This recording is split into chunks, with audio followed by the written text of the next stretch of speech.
All right. Before we start, I'm just going to try something very quickly. Ignore me as I do this.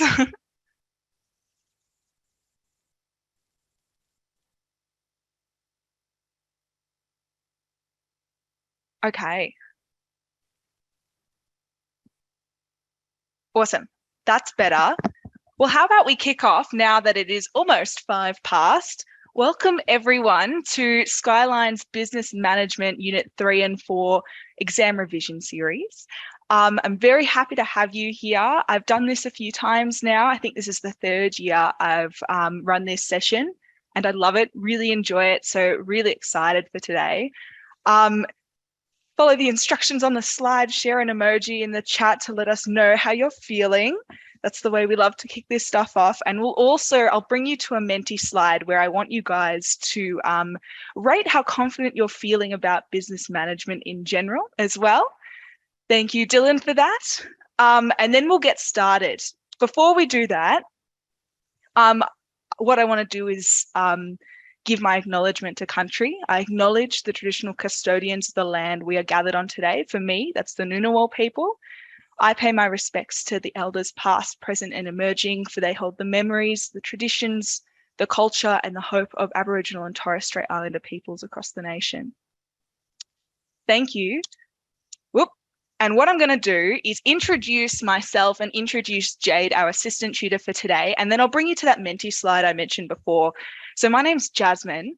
I graduated from Doncaster Secondary College in 2017. I did a Bachelor of Agriculture, cows and pigs and chickens and all that sort of stuff. And I'm now working in the Department of Agriculture in Canberra as a policy officer there. But when I was in high school, I got 49 in BizMan. It was my favorite subject. I loved it. And I got a 45 in English as well. So if you have any English questions, feel free to add those. And assistant tutor, Jade. Jade, would you like to introduce yourself? Hello, everybody. I'm a little bit sick today, so just bear with me. I graduated from Geelong High in 2020, COVID year. Woo! I am an alumni of Skyline. So I was in the Skyline program during my VCE, which was super helpful. I got a 39 in business management. Was a bit of a tough year for me, and I'm sure most of the other people in my cohort. And I'm currently studying a Bachelor of Health and Physical Education. So that's secondary teaching at Deakin University, which I'm really enjoying at the moment. And I have a 3rd teaching area of maths, which is exciting. Thank you, Jade. Also helping us today is Tom Jarvis from UBS, and UBS are sponsoring the exam revision series this year. Big thank you to UBS. And Tom, would you like to just quickly introduce yourself with a few words? Yeah, thanks, Jasmine. Hi, my name's Tom. I'm currently as a cadet in Sydney. So how that works is through my time at university, I work 3 or 4 days a week and then do uni part-time on top of that. I graduated in Sydney in 2019 and studied the equivalent business studies course in as well. So I'll be able to help a little bit here and there, but any questions I can help with, please just let me know. Really excited to help out today, guys. Thank you, Tom. So basically how today will work is, can everyone see that Menti code at the bottom of the screen there? I think it starts with 1667. What I'd like you guys to do is open menti.com and enter that code. And what that will mean is throughout the session, you can ask any questions of me, and at periodic points throughout the presentation, we're going to go back to those questions and ask them so that we don't wait to the very end to have to get through everything. We want to do these questions sort of throughout the whole session. Can the code go in the chat? Absolutely.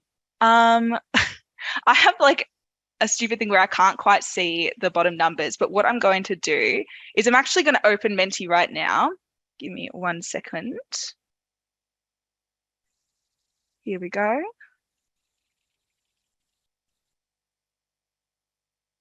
Amazing. So this is the Menti that we're looking at the moment.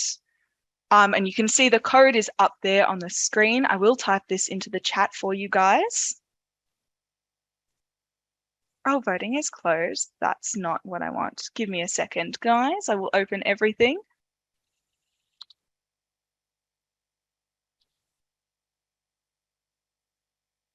Cool. All right, that should be working now. So this is the question I mentioned before. How confident are you feeling about the business management exam? If you're having any trouble with this Menti, let me know, and I will fix it. What I'd like you to do is rate yourself on a scale of I know nothing versus I'm a pro, I'm going to ace this exam, I have no concerns whatsoever. Give it a go. This is basically just as a starting point to get an idea of how you guys are going with this. That's amazing, Xavier. I know you can. And we'll go from there, essentially. So how are we going with the Menti? Can't vote. No worries. Give me a second to fix it.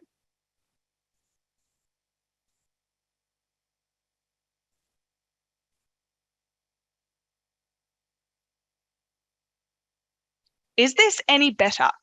Does this work now? If it doesn't, let me know.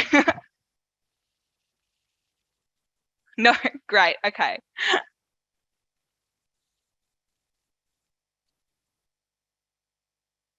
I'm going to do some quick fixing and we'll see how it goes.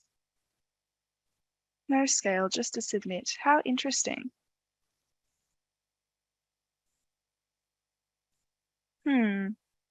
Okay. What we're going to do is we can come back to that later. I was going to ask this question again at the end of the presentation anyways. What we'll do is pop back into this. Could I ask, does this question work for you guys? This is the Ask Me Anything Anytime, the Q&A. Does this work for you at the moment? This works? This is the one that I really want to work. So honestly, if this one works, it'll be fine. Thank you very much, guys. All right, well, let's bring it back to the presentation and we'll actually kick off with more of the content type stuff. Before that, some Zoom etiquette. This is a Zoom webinar, which means the chat will be monitored. Jade's kind of on that. We're going to use the Zoom chat for those sorts of immediate questions. And also let me know if there are tech difficulties. That's also good. Sorry, ignore. Give me 1 second. That's all good. But we'll be using Mentimeters for content related questions more broadly. So any of those sorts of Q&As, if they're not immediately related to an activity that we're doing, if you could put those into Mentimeter and we'll go through those throughout the session, that would be fantastic. Mentimeter is better because if you guys have used it before, you can like other people's questions. And so the ones that the most students want answered end up rising to the top. And yes, let me know if there's a problem with Zoom. Sometimes it happens. My internet is not fantastic, so things may go wrong. Let me know. Fantastic. So let's look at the session outline for today. So we'll kick off with a bit of an introduction into the subject itself and also into the exam and what you can expect from it. You know, what sorts of things you need to know, the types of questions they'll ask, the task words, all that sort of information, which is really the foundational stuff before we kick into the exam. And then in this session before our first break, we'll cover Unit 3 Area Study 1, which is Business Foundations, and then we'll also cover Area Study 2, which is Managing Employees, which is my favorite one. Oh, Operations is my favorite, actually. So let's kick off, and then I'll give you guys a 10-minute break. You can go get some water, do all that, and we'll go from there. Do we have a link to the slides? I believe that you do. I believe that you do get provided a link to the slides, but feel free to correct me if that is incorrect. Awesome. Now, when we get into BizMan, there are 5 areas of study that we need to know, and each of those areas of study has a list of key knowledge. They're dot pointed, that is examinable. This is divided into Unit 3, so our Business Foundations, Managing Employees and Operations Management, and then Unit 4, which is the need for change and implementing change. Now, just as an FYI, that little light bulb in the corner, if you guys see this pop up, that means that we're going to be doing an activity, and I want you guys to get your keyboard out and get ready to type up some answers, whether it be into Menti or the Zoom chat. Also, I would like you to, I'm going to clear that annotation. Give me a second. If you at any point think I'm going too fast and you would like me to slow down, please let me know. I'm happy to do that. Just keep the communications open. All right. Now, this is what the study design looks like. And the main three sections is an introduction that just gives a brief overview of the topic, in this case, business foundations, but also the dot points for key knowledge and key skills. And that's where it becomes really important to understand what you're looking at. This key knowledge section contains all of the examinable content in the study design. Yeah. So anything that VCAR can only ask questions about anything that's listed here. That's the basis of your exam revision. When you are revising for the exam, always look back at this list and use it to guide you. Additionally, we have this key skills section. So these are task words. And they basically mean what type of questions VCAR can ask for each topic. So for every area of the study design today, I will also bring up the key skills and talk about which types of questions they can ask. You know, can you compare this? Can you discuss this? All of that sort of information. That will be a big focus of today as well. Task words are linked to those key skills, and they're basically the types of questions that you get asked. So here are some, this is more for you to use later, to be honest. These are the more simplistic task words that you might encounter: define, describe, explain, outline, propose, or suggest, identify. These are all the types of words you might encounter in an exam. The main thing to point out is a definition is 2 marks always, and that means it requires 2 elements, and there's 1 mark for each element. Here we have the slightly more complicated task words, particularly analyze. I know that analyze is generally the one that is a bit painful for some students, very understandably. It basically just means to explore the topic in great detail. And then we also have ones like justify, where you have to explain the strengths of the whatever topic it is the question is asking about. And link that to the features and the case study in the question. We have distinguish between, where you have to highlight key differences, compare similarities and differences. Discuss is your advantages and disadvantages, and evaluate is discuss, but you also have to add your final opinion in. And it can't just be a single short sentence. It needs to be a well-justified opinion on the matter. Moving onwards into what your exam is going to look like. So your exam is on the 2nd of November. It's at 3 p.m. It goes to 5:15, pretty crap time. BizMan is always at 3 p.m. to 5:15. I'm very sorry. It's 75 marks. It has 2 sections. In terms of what those sections look like, we have section A, apologies for the overlap there, which is worth 50 marks. And it also contains the 10-mark question. And the questions that you'll encounter in section A are very similar to what you would get in a SAC. The other thing to note is you can be asked to use contemporary case studies, and those ones have to be from within the last 5 years. So I have a question to everyone here.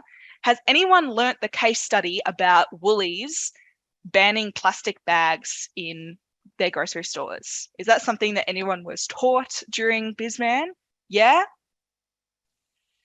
If you were taught about that as a contemporary case study, just be warned, you can't use it on the exam because it happened more than 5 years ago. So don't use Woolies banning plastic bags as an actual example in the exam. Heads up.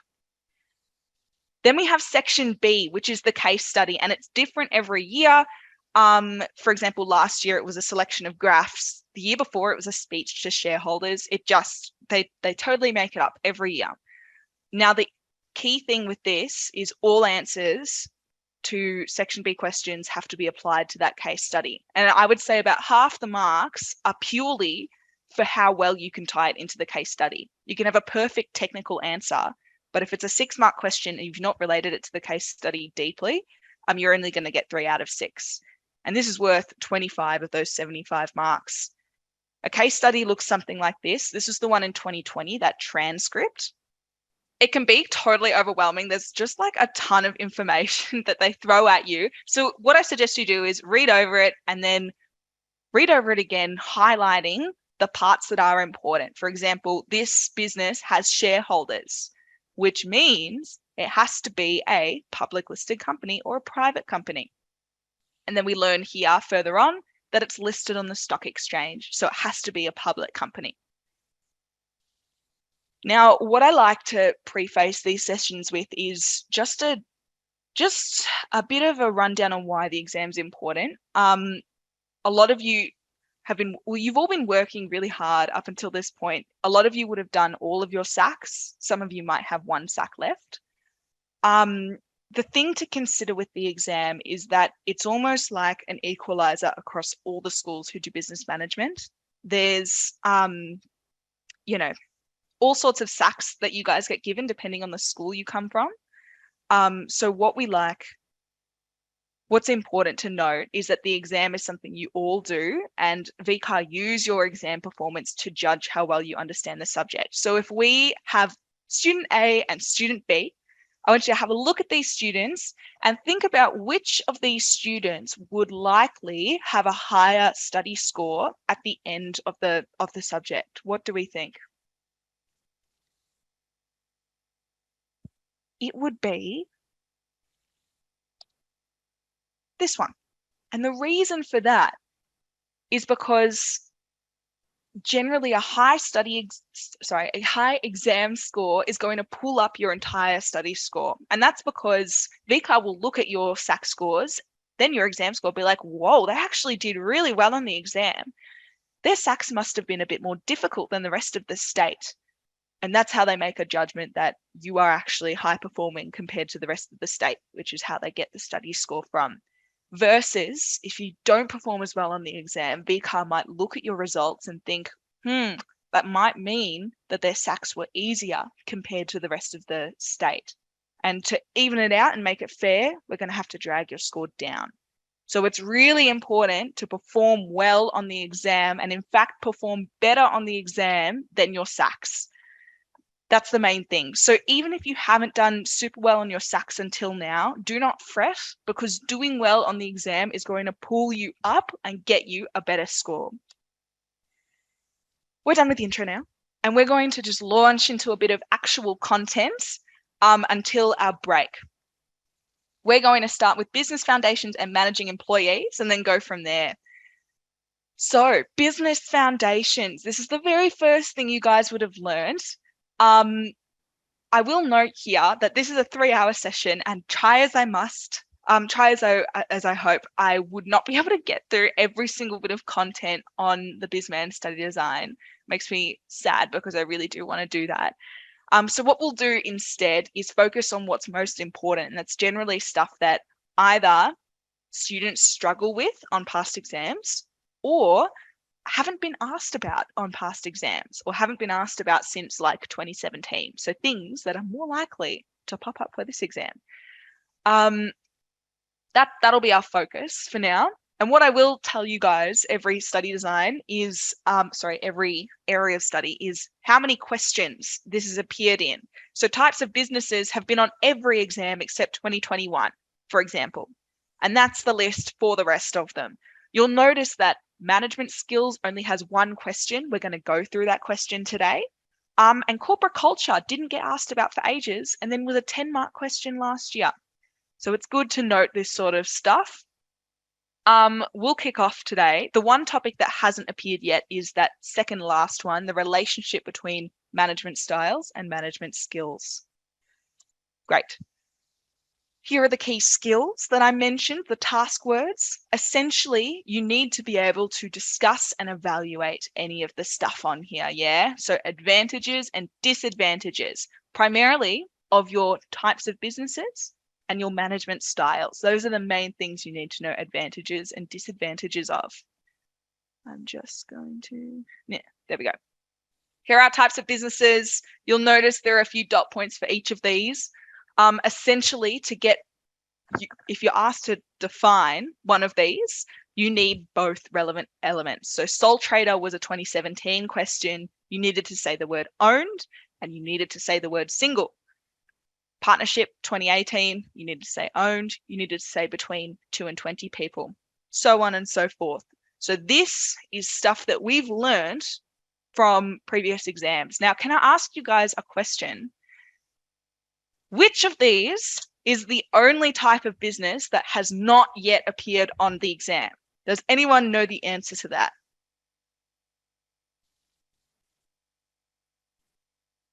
Only one of them has not appeared yet.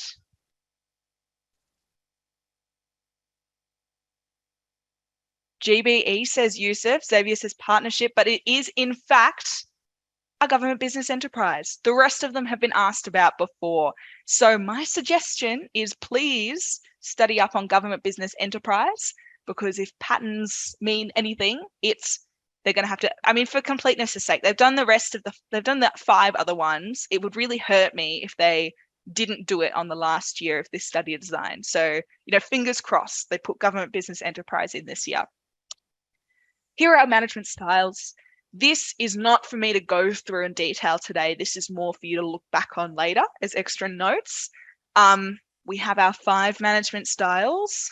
They each have a direction of communication and a type of decision-making power. The only thing I will note here is for consultative management, so that blue one in the middle, employees' ideas and opinions are considered before decisions are made. So it's the manager making the decision, but they get that feedback and advice from employees before they make a decision. And again, with these management styles, you need to know how to evaluate and discuss them. You need to know their advantages and disadvantages. And as we go through all of this, reminder, if anything doesn't make sense, go ahead and ask on Menti, ask in the Zoom chat if you need to, it's fine. If anything pops up where you're like, what is that? Please tell me and we'll go back and we'll go through it. I don't want anyone left behind. If something doesn't make sense, let me know. Then we have our management skills, and there are also 6 of these. There's only been one question that has focused on management skills, curiously enough, and it's a question we're going to go through because it wasn't answered very well, and it was a good question. We have communicating, delegating, decision-making, planning, leading, and interpersonal skills. With all of that in mind, we're going to jump ahead to our first activity of the day, which is a mark the answer activity based on that 2019 exam question with management skills. What I'm going to get you to do is, for this activity, you are not a student, you are an examiner. I'm putting you in the examiner's shoes. I'm giving you a question and then someone's answer to that question. And I want you to mark that answer. Here is the question. Have a bit of a read. And then here is the answer. And you're going to do the job of an examiner and mark the answer to that question. Diane, yes, the session is being recorded. Awesome.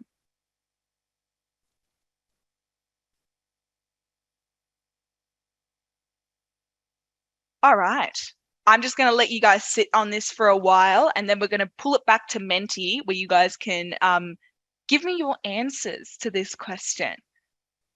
Have a think about it and write it down. I'm going to set a timer for 3 minutes, and then we'll bring it back to Menti and talk through how an actual examiner would mark that answer. 3 minutes, done.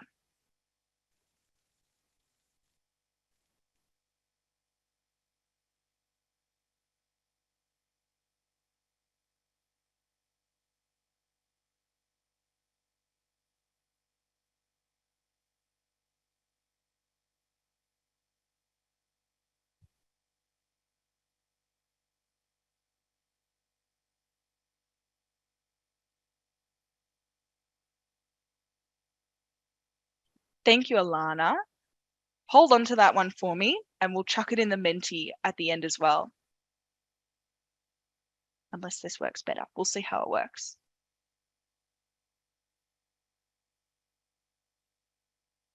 Thank you, Sarah. Thank you, Raheem. Thank you, Omid. We're going well. Thank you, guys. You don't have to type it into the chat if you don't want to, because I'll pull up Menti in a sec. But for now, do what you need to do.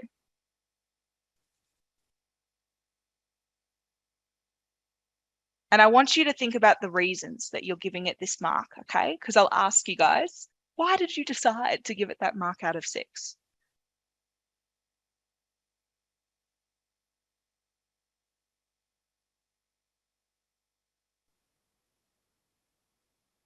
We'll give it one more minute just for everyone to get on the same page.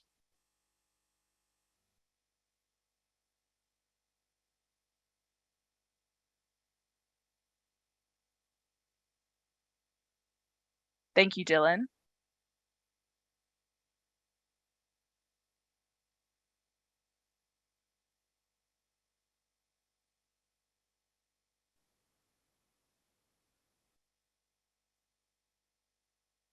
All right, I'm going to pull it up to the mentee and look, if it's too much of a hassle to go to mentee to do this activity, we won't do it.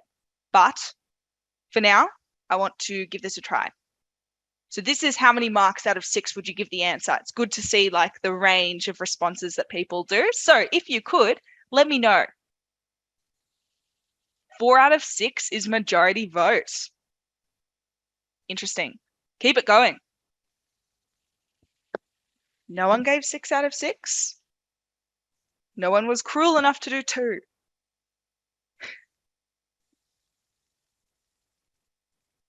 When things start slowing down, I'll move back into the slide and we'll go through what the actual answer would be if you were an examiner.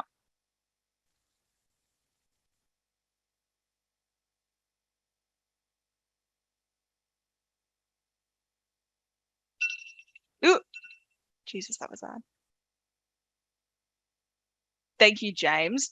Let's pop back. Now, the majority of people seem to be sitting in that 4 to 5 out of 6 area. And what I'm going to do is I'm going to pop back into this, and the answer is already there on screen. You might have already seen it.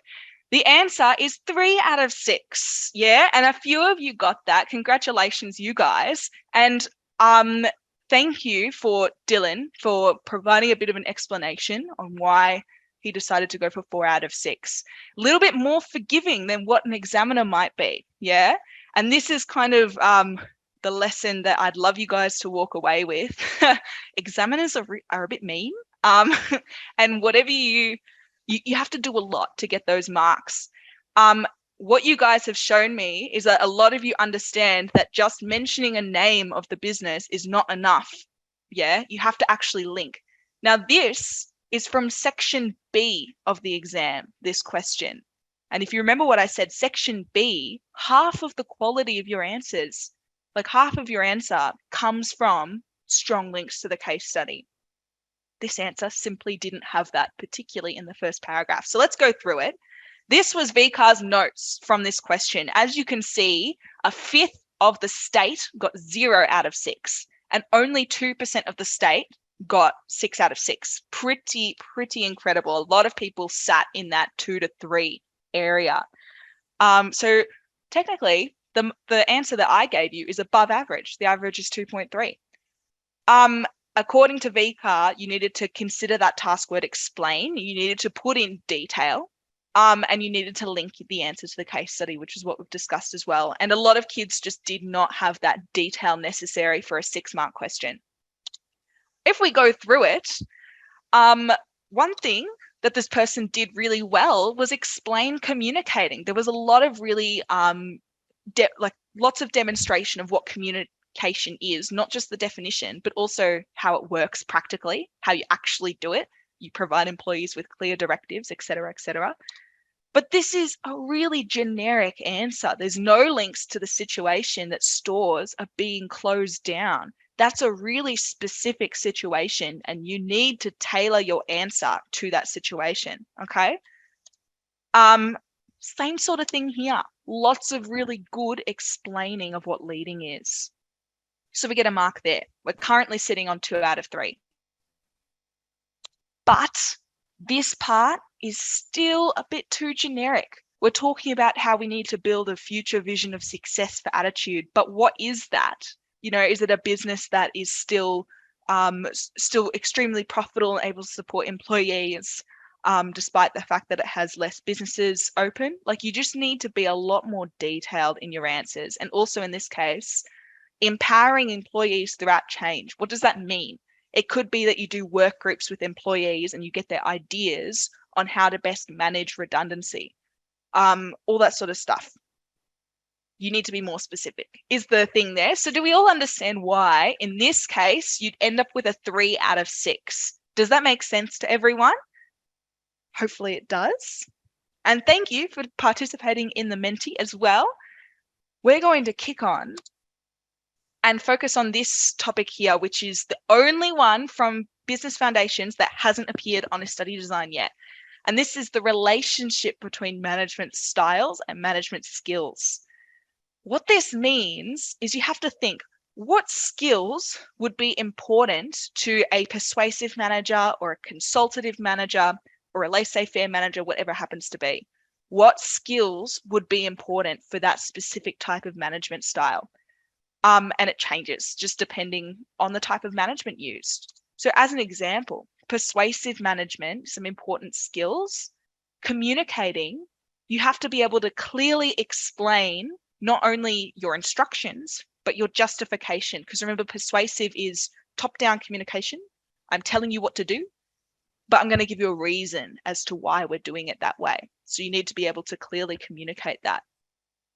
You have to clearly articulate tasks to employees, which makes delegating, the process of handing off tasks to other people important.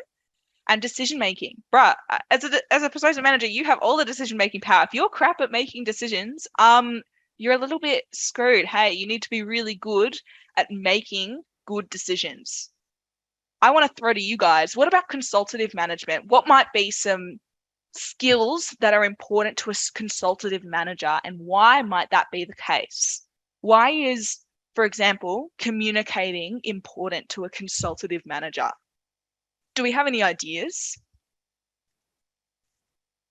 Communicating to gain their opinion. Yeah, you gotta, listen, essentially. Thank you, Alana. Must effectively ask to seek. Yeah, thank you guys. All of this about listening. Thank you. That's exactly what I was after. Collect ideas of employees. Converse. Yeah, amazing. Yeah, communicating is really important. And here are some other ones that are important too. We've got leading. You're going to be giving a lot more, not necessarily power, but a voice to employees. So they're going to expect you to motivate them as a team. Yeah, we have a shared goal. Everyone has a voice in the direction of this business, although I make the final decision. And then interpersonal. If you're a consultative manager, you're asking for everyone's opinion, but then someone gives you a really crappy opinion. You have to have the interpersonal skills necessary to reject those opinions that won't work for you. So that's important as well. And also manage some of that debate that would occur between employees. Hopefully that makes sense. Like I said, this dot point, not on the study design yet. So I recommend you really focus on studying up here. Fantastic. Now, do we have any questions about business foundations? I'm going to pop over to the Menti for a couple of minutes and we'll talk about any that have popped up there in the meantime. Drop them in the Zoom chat if you want, and it can be on anything. Anything that we haven't covered. Obviously, I skipped over a lot of things because there's a lot of content. So anything, ask away, please. In the meantime, how do you improve your timing? We have a whole slide dedicated to timing towards the end of the presentation where I'll go through in more detail. But essentially, my main thing is use a stopwatch, like actually physically time yourself every time you do a question. Because it'll really force yourself to speed up on things. But we'll go through that in much more detail when we have that slide on time management. Hopefully that makes sense. Explain what it means to analyze. That came up. So let's do, the thing with analyze is it's often a very large amount of marks. There was an 8-mark analyze question some year, I can't quite remember. Essentially what it wants you to do is analyze how well X topic would work for a business. Wants you to explain that topic thoroughly. This, for example, motivation strategy. this motivation strategy, this is what it is. This is how it could be used practically by the business. Here's how they could actually use it. Heaps of detail into that sort of information. And also it wants you to consider, like, analyze, would this work for the business? What are your opinions on how it would work? What are some strengths to it, but what are also some weaknesses? It's almost like a mix between explain and evaluate. It's just like, write all you can about this particular topic, essentially. Go into as much detail as you can possibly think of.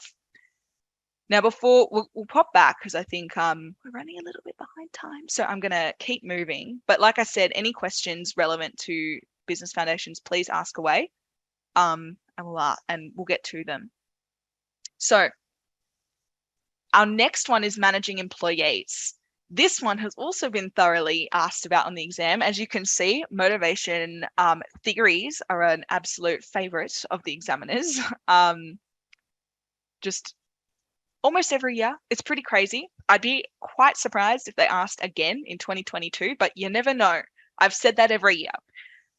We also have our training, our performance management, termination, which is also includes entitlements and transition issues. We have participants in the workplace. We have awards and agreements, and then we have dispute resolution procedures. And you may notice that dispute resolution has not appeared since 2017. And up in the middle there, performance management strategies. While technically that appeared in 2020, if you ever do the 2020 exam, you may notice that there was an error in one of VCAR's exam questions. Can't remember which one, but VCAR mixed up performance management strategies and management strategies to respond to KPIs. So, if you ever feel bad about yourself and feel bad about how you're performing in business management, don't even worry, because chances are you know more than VCAR itself when VCAR are finalizing exam questions. I still can't believe that happened. So technically it hasn't appeared at all. So we're going to focus on that one as well. And also at the top there, the relationship between managing employees and business objectives. We have our key skills. So our task words here, really important. And I'm going to, in fact, get the annotating out for this one here.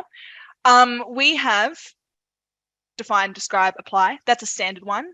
Also, research and analyze case studies, standard. They're in there for everything. Importantly, discuss and evaluate. You need to know advantages and disadvantages to all these topics.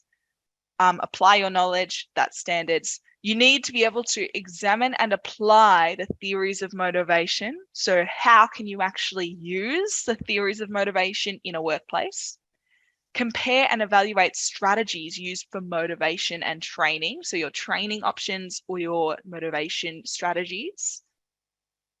And then you have to propose and justify strategies. So performance management, motivation, training, anything you can propose and justify. That's what VCAR can ask you. All right. Oops. There we go. Here is managing employees and business objectives. You have motivated employees, or you have, if you can effectively manage your employees, they're going to be motivated and they're going to be well trained and good at their jobs. Those are the two main benefits of having effective employees. This means you're going to have decreased staff turnover if you have motivated employees, because people want to stay there. They're willing to expend energy and effort into doing their job well. So they're going to less likely to leave. And they're also going to work harder. They're putting more energy and effort into their jobs. They're going to be more productive. And if they are both of these things, costs are going to decrease. Yeah, staff turnover is expensive.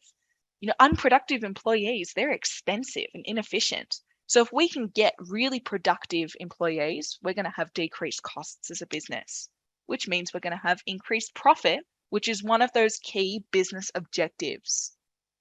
Does the logic flow there? If anything doesn't make sense, let me know. Well-trained and effective employees will make them more productive. There's that little link there. It could also decrease rate of staff absenteeism, of course. Kathia, for sure. I just wanted to fit things into one slide, but you're absolutely right. If employees are well trained, their outputs, what they produce, whether it be a service or a product, are going to be higher quality. Yeah. And what happens if outputs are higher quality? A customer is going to be happy. Yes. Greater customer satisfaction is going to boost your reputation as a business. If customers are more satisfied, are they more likely to come back again? Yes. You're going to get increased sales because customers are coming back. You have a good reputation, more people are coming to you. That means you're going to get increased profit because you have more revenue and more market share. So that's how you would link managing employees to two of those key business objectives. Moving on, performance management. Now, this is one that I probably won't go through in detail because we're already running behind time. I apologize for that. But like I said, this hasn't popped up since, well, technically it's never popped up at all. So I reckon study your performance management quite in detail. Here are some notes up here. Essentially, management by objectives, a manager and employee will jointly determine some goals for the employee. Appraisals are used to measure an individual's performance over a set of time. So it's basically just any sort of, we sit down, I'm going to rate your performance, then we're going to sit down and talk about why I rated you that way. Self-evaluation is self-explanatory a little bit, where an employee will rate their own performance across multiple areas, and then they will compare those ratings to those completed by a manager, and then we'll discuss those differences in ratings. And then lastly, employee observation is the collection of feedback across heaps of different sources. Could be other employees, could be managers, could be customers. You know, those fake, like, what are they even called? Like when you get paid to go in and pretend to be a customer, so that you can rate the employee's performance, that sort of thing. That's employee observation. Like I said, I'm going to just let this sit here and act as notes for you. Secret shopper, thank you, Gabe. Act as notes for you later. But really, I think focus on performance management would be my suggestion going into the 2022 business management exam. All right, dispute resolution. We'll do a quick activity on this before we wrap up and go to a break. We have grievance procedures, mediation, and arbitration. If you have been taught conciliation, some people are, most people aren't though. Just be warned, it's not on the study design, so you don't have to know it. Grievance procedures have not appeared on the exam yet, interestingly enough. That's just the process that you go through to resolve a dispute. You know, you bring it up to your manager takes it to HR, they bring you in for mediation, and if that fails, they can go to arbitration. And these two, mediation and arbitration, they haven't appeared since 2017. So it's been a while since these ones have been brought up. So what we're going to do is a quick activity here where this time it's spot the mistake. I want you to have a read of this question. It was the 2017 exam question. And I'm going to give you an answer. And I want you to point out which area of the answer has the mistake. Okay? Distinguish between mediation and arbitration as a means of dispute resolution. And you tell me which of these three areas has the mistake. And just do it in the Zoom chat.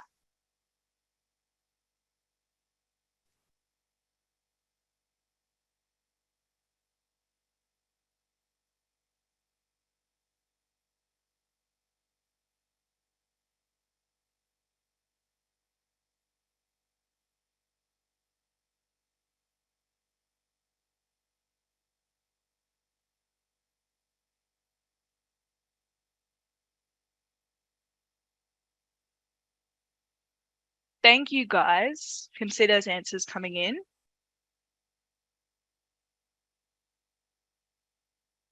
I'll give it a little bit longer just for any stray people who would like to add in an answer.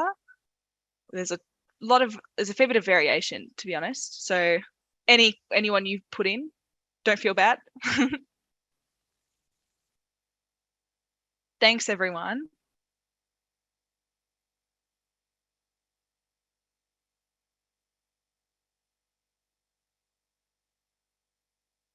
Great. I'll pull up there. In this case, and a handful of you got it, The mistake is in A, pink. I'm not saying the rest of the answer is, brilliant, but the mistake is here. Can anyone explain why or what exactly the mistake is here?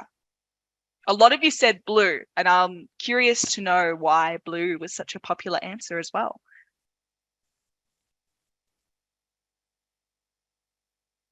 A few of you have said pink. I'd love, thank you.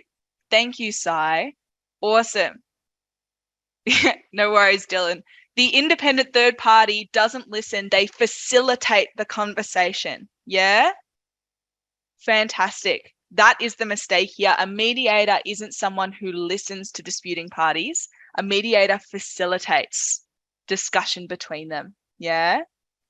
And I think someone pointed out that they may not come to their resolution. That's, technically they don't have to. But just as a general thing, that's the goal of mediation, to come to their own resolution. No worries, James. That's the important part of this, the important mistake to detect here. The rest of it is correct. Yeah. So all of you who said blue, have a think about why you said blue, why you thought it was wrong, because it looks fine to me. I panicked a bit when I saw how many people answered blue, and I was like, crap, have I written something wrong? But I'm not sure it's right. So have a think about that. This was VCAR's notes for this. This is from the examiner's report. High scoring answers showed a clear understanding of mediation and arbitration and were able to state differences between them. So that means more than one difference. Yeah. The average was pretty low for this, bit under half, 1.4, but a third of the state got 0. Pretty crazy, to be honest. This is VCAR's chosen sample response. So this is a better version of the one that was written previously. It shows a clear understanding of both of these procedures. So we get a mark there. Remember, this is out of 3. We have a difference identified here. In this case, it's who makes the final decision. In mediation, it's the disputing parties. In arbitration, it's the arbitrator. And then we also have a second difference. Disputing parties will come to their own agreements, and it's not legally binding for mediation, but arbitration is legally binding. So you can see 1, 2, 3 marks scored there. And like I said, this hasn't this hasn't come up since 2017. So I recommend you know this. And like I said before, grievance procedures, they haven't come up at all. There we go. This is where we're going to wrap up and go to a break. I'm sorry that took a bit longer than I expected. And we're going to have a 10-minute break starting from now. If you have any questions about managing employees, chuck them in the Menti, chuck them in the chat, whatever it happens to be. We'll come back after 10 minutes, yeah? I'm setting a timer now, and I'll see you guys at 11:02.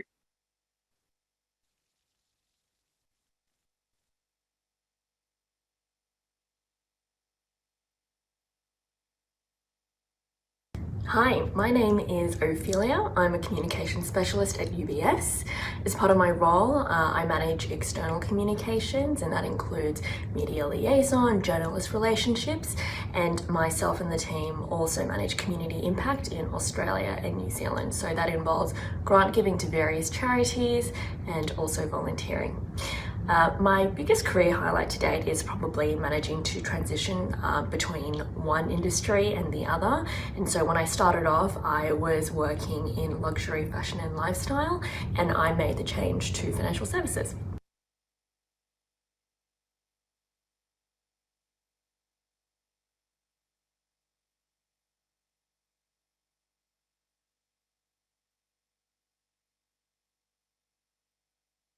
Hi, my name is Ophelia. I'm a communication specialist.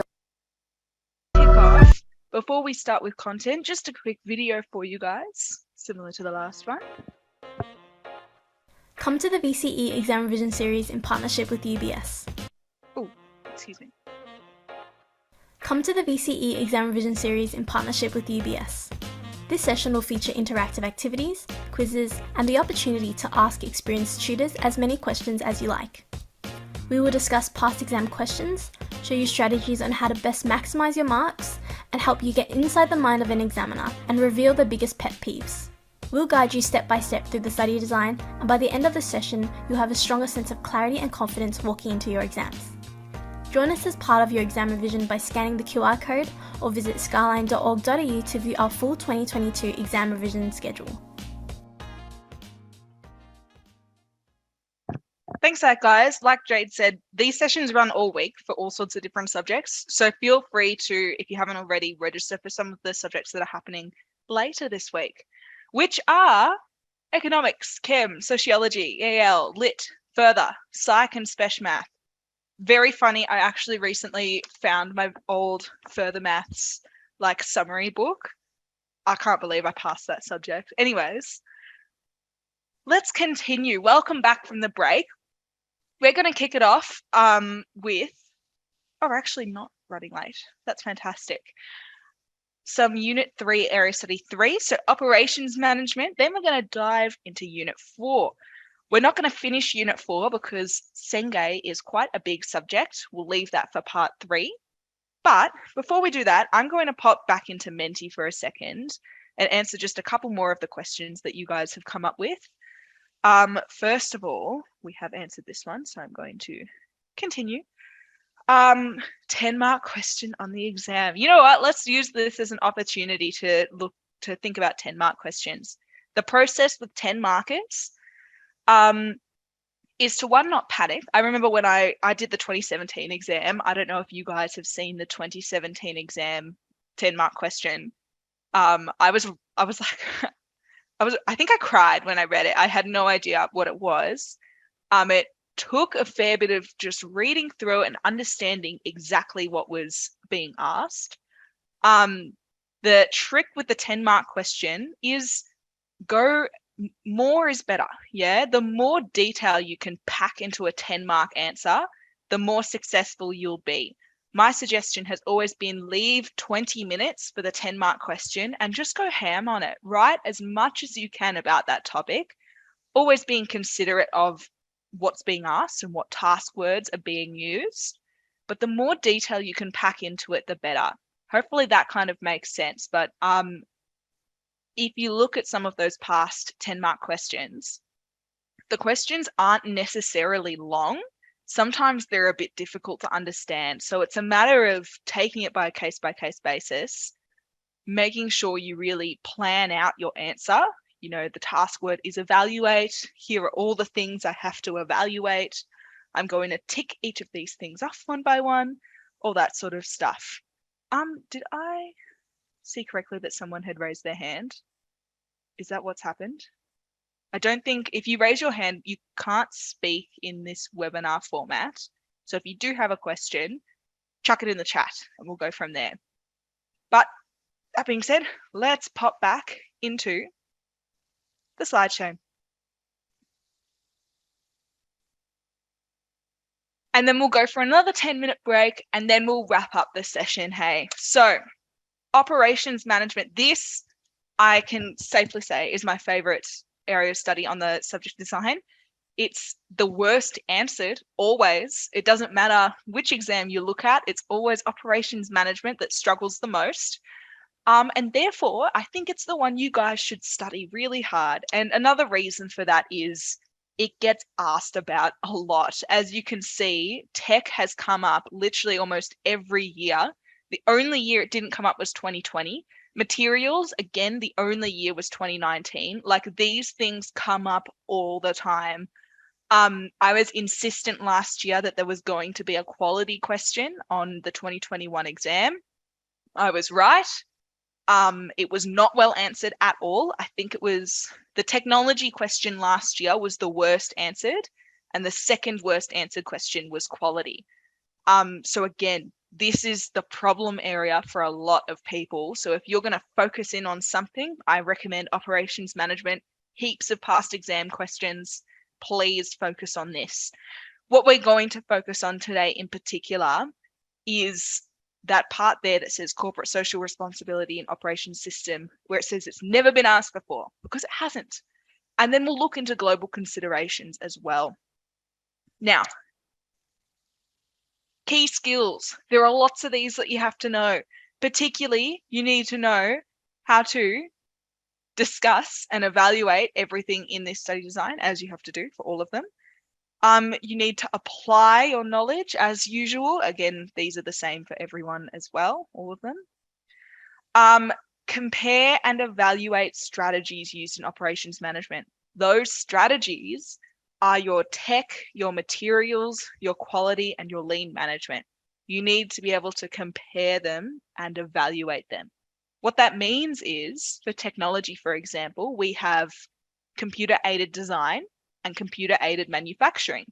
VCAR can ask you to compare those two forms of technology, or they could ask you to evaluate the use of, computer-aided design for a particular business. Yeah, so be aware that they can ask you those things. They can also ask you to propose and justify those tech, quality, materials, and lean management strategies. Hopefully that makes sense. And then, there we go. We have these are our key strategies for operations. They're the tech, the materials, the quality, and the waste minimization. You need to know all of these in and out. They've all come up multiple times on the past exams, so no excuse. You have plenty of practice. I will say, for principles of lean management, every school gets taught different principles of lean management, and that's fine. The VCAR examiners get given, it's like just a massive list of correct principles of lean management. So I wouldn't stress. If it makes sense, it'll be fine. Whatever you learnt at school will be fine. So here are some of the past exam questions that have popped up. As you can see, averages, not fantastic. Last year's tech question, the average was 30%. Quality is particularly bad. It's only come up twice, but the average is like well below 40% for both of them. This is a problem area. We're not going to go through these in heaps of detail today because I've left more room for some other topics, but please study up on your quality, your tech, your materials, and your waste minimization, okay? And ask me right now any questions. The one thing I will say is, for quality control, it's not about how quality control is you're checking things to make sure they are of good quality. It's not about checking if they're good quality. It's about checking to make sure they meet predetermined standards of quality. Because as you can imagine, a Tesla factory is going to have much higher quality standards compared to a place that manufactures binder books that you buy for like $1 at Officeworks. Yeah. So quality standards will be different depending on the business. It's all about making sure that they meet those quality standards when it comes to quality control. I feel like that's something a lot of people don't understand about quality control. So I just wanted to point it out here. That all being said, let's move on. Somewhat out of breath. Operations excites me. It's great. We have our corporate social responsibility in the key elements of operations. Who can remember what the key elements of operations are? There's 3 of them. Type them into the chat if you know them. Go for it.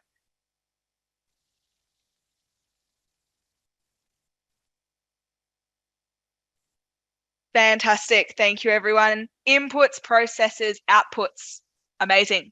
That is exactly what I wanted to hear.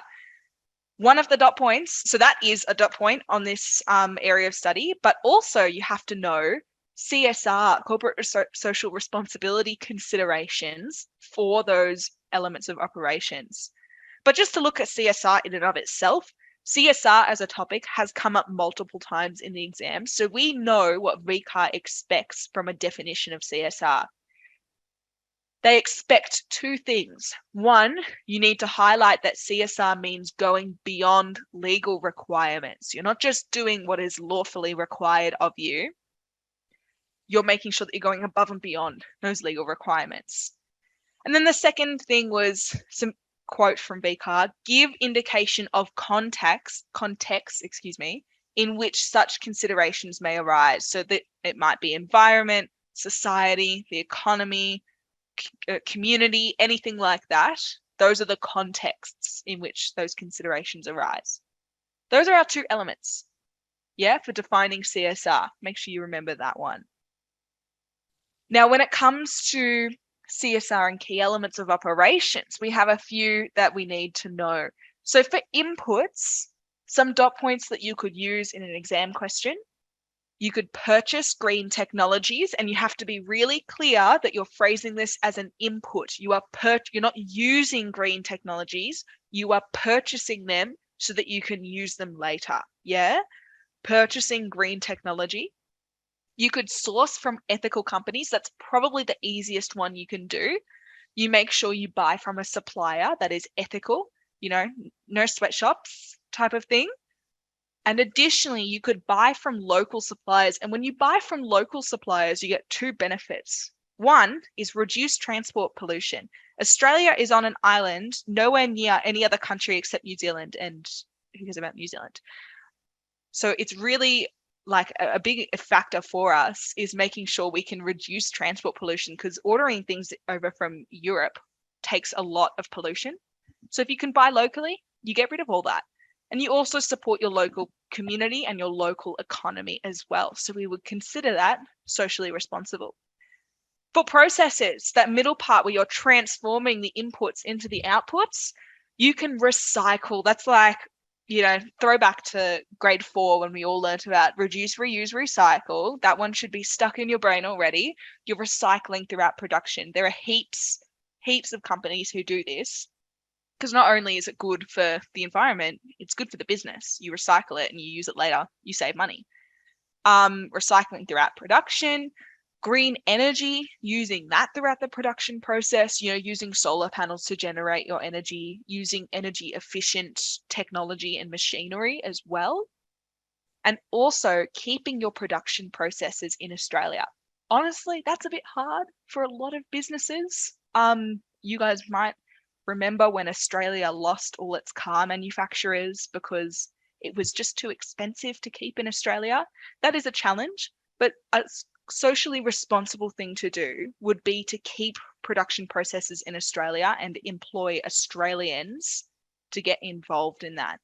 And then for your outputs, so the good or service that you're selling, biodegradable packaging, easy peasy. If it's a good, biodegradable packaging. If it's a cafe, biodegradable cups, make it up. That has a minimal environmental impact, and the output itself shouldn't be harmful to the community or the environment. For example, cigarettes, probably wouldn't consider those socially responsible. Does that all make sense? This, again, a topic that has not appeared on the exam yet. Please study up. Have a couple of points in your head for each of these, and you will be fine. I said it earlier, but I'll say it again. Any questions you have throughout this, as we're going through each of these topics and as we're skipping over a lot of other topics as well, for example, a services business versus a products business, all those sorts of things, let me know if you have any questions, okay? And then we have global operations. There are 4 of these, This has only come up in one exam question. I believe it was in 2019. One of those 2 years has only come up once. So I recommend, it was 2020. I recommend that you study up on this as well.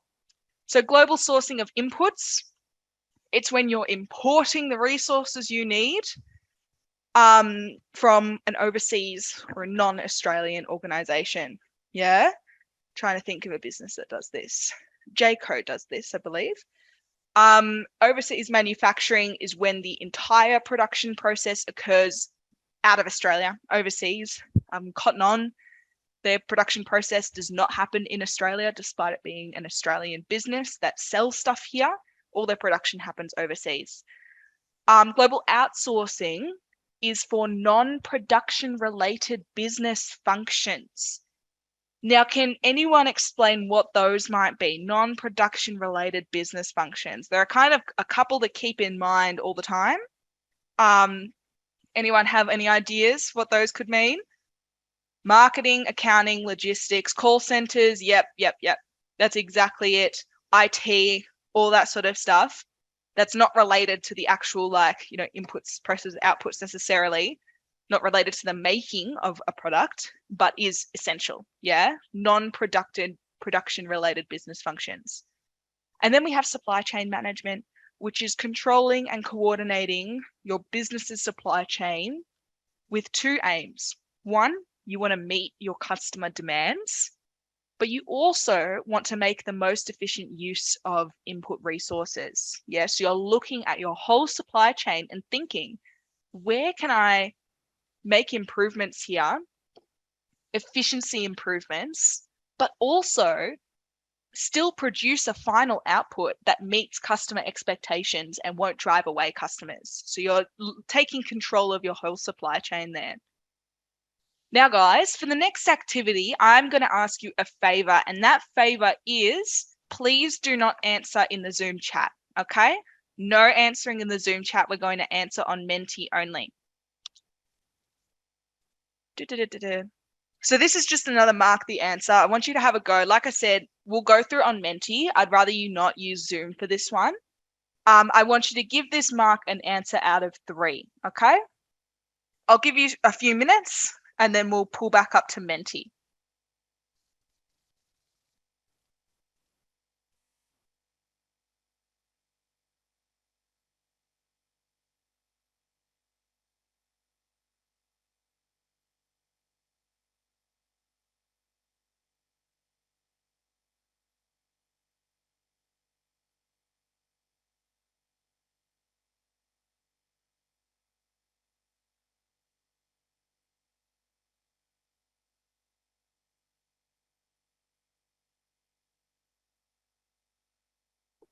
I'll give you another 30 seconds. Have a think about giving it a mark, why, and then I'll pull us back up to Menti. Doing a timer, not just sitting on my phone.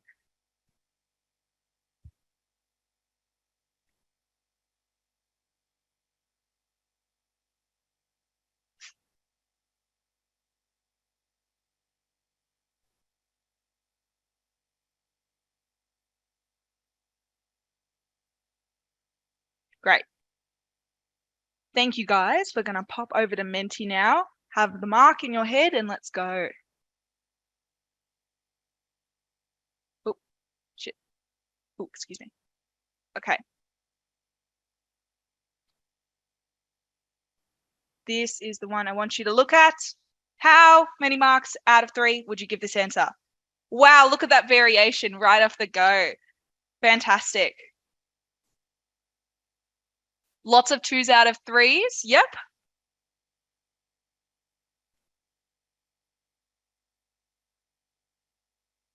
Awesome. I love that nice even mix of the alternative options. That's great. Give it a few more seconds for any last ones to roll in, and then we'll go through what the actual answer would have been. Fantastic. So a lot of people, 2 out of 3, got you. So let's go to how an examiner would answer that question. And welcome to open the Zoom chat to have a chat about it now. This question is a 0 out of 3, and can anyone tell me why it's a 0 out of 3?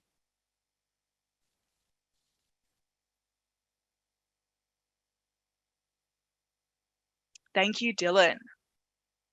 Yeah, this answer is an answer for global sourcing of inputs, which JCO does do, not global outsourcing. Yeah. And I have a feeling anyone who gave it a mark that was greater than 0 didn't pick up on that mistake. Okay. It is difficult to differentiate between global outsourcing and global sourcing of inputs. They're very similar names, but they are completely different things. Yeah. Global outsourcing is non-production related business functions, accounting, IT, call centers. What was the other one? One of you guys said marketing. Yeah. Make sure you concentrate really hard on answering this question correctly. Fantastic. Thank you, everyone. Yeah, that was the answer. This is not global outsourcing. This is global sourcing of inputs. So we cannot give this person a mark. Do we have any questions about operations management? Anything at all? Toss it in the Zoom chat, toss it in the Menti, whatever it happens to be. I'll give you guys a couple seconds to think of anything, but I'm going to pop into the Menti to just have a go at some of those questions that are sitting there for now. Great. Contemporary case study that you recommend for this year. One that I did recommend last year was Qantas. Things would be a bit different now, just with the more recent, the last few months news. They're a great case study for outsourcing and the disadvantages that come with global outsourcing. You know, they outsourced a lot of their stuff to various companies, and we've all seen what happens when you do that. And Qantas in general, there's a lot of stuff to be learned from their journey in dealing with COVID. So this is more what they did last year as opposed to what's happening now. But last year, they took a lot of action in terms of defending their employees and trying to keep their employees on board. Lots of communication with employees about what was happening, when they could expect, you know, trying to reassure them of job security. And if they couldn't reassure them, just being transparent about the situation. I suggest that Qantas would be a great unit for contemporary case study. In terms of unit 3, you can't, having just one doesn't work. I know that lots of kids use Yakult as an operations case study, which is great. Love Yakult. They have a manufacturing site up in Dandenong. But you kind of, for the other ones, you need more specific case studies for each point. So it's a little bit harder for me to just recommend a broad one. But that's the vibes. If you ask what happened with Qantas, I'm kind of talking about like more recently, all their stuff with the baggage handlers, not having enough baggage handlers, all the flights being cancelled because they don't have enough baggage handlers, them firing all their pilots and their engineers, all that sort of stuff. But before that, they were coping with COVID, and that's what you can focus on for a case study. Fantastic. Ooh, I'm not marking these as answered. That's my bad. I'm bad at technology. Cool. Did I study? Unfortunately, none of the ones I studied would probably work for you. That was a long time ago, 2017. So the ones that I teach now are the Qantas ones, and Yakult are the ones that I focus on now. And those are the 2 that I used in my exam. Thanks, Jade. Thank you. Did you know of any others, Jade? Like any popular ones? There was one about Woolies, but that might be the plastic bag one that we can't use anymore. Yeah. That's an insight from an examiner that I know. Don't do Woolies plastic bags.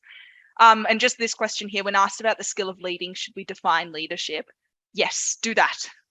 This whole study design is, you'll notice when you do exam questions, a question is often a mishmash of a bit of stuff from business foundations mixed with a bit of stuff from implementing change. Like it's all over the place. So it's, yeah, absolutely do that. We're going to pop back in now and continue, but we'll pop back into Mentimeter at various points today to ask a few more of those questions. So Unit 4, we have 2 areas of study only this time. We have reviewing performance, the need for change, and we have implementing change. We're only doing 1.5 of these before we go to our next break, okay? So first area of study is the smallest one on the study design. I've managed to squish in all the words into one PowerPoint slide, which means you know it's small. But it does get asked about a lot, particularly KPIs. KPIs are huge. They're on every exam. All exams will have at least one KPI question on them. Lewin's force field analysis theory pops up a lot, including obviously the driving and restraining forces for change. And then lower cost and differentiation have come up a lot as well. So very popular area of study, this one here. What we're going to do is have a quick look at some of these key skills.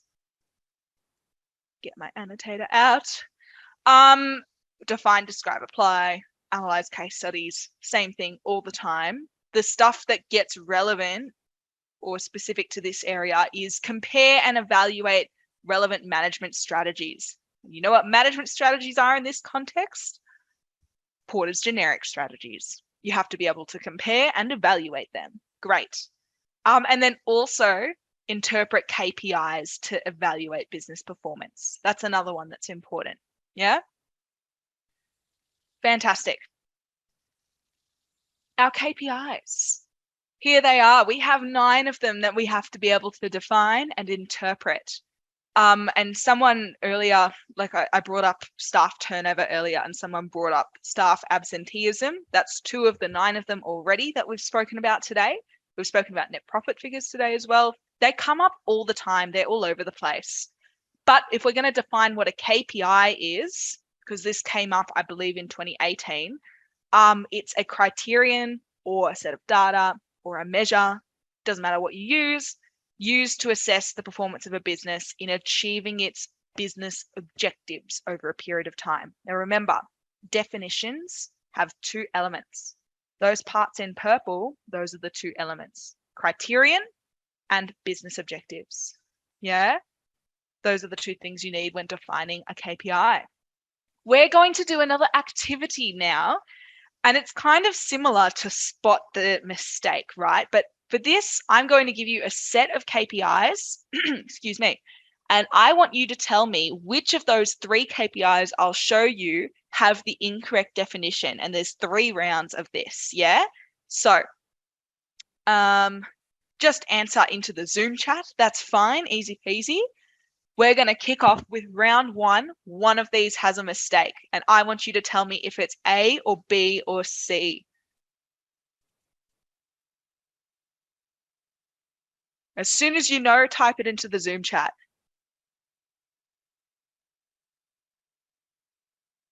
We've got an A. We've got a B. We've got a B.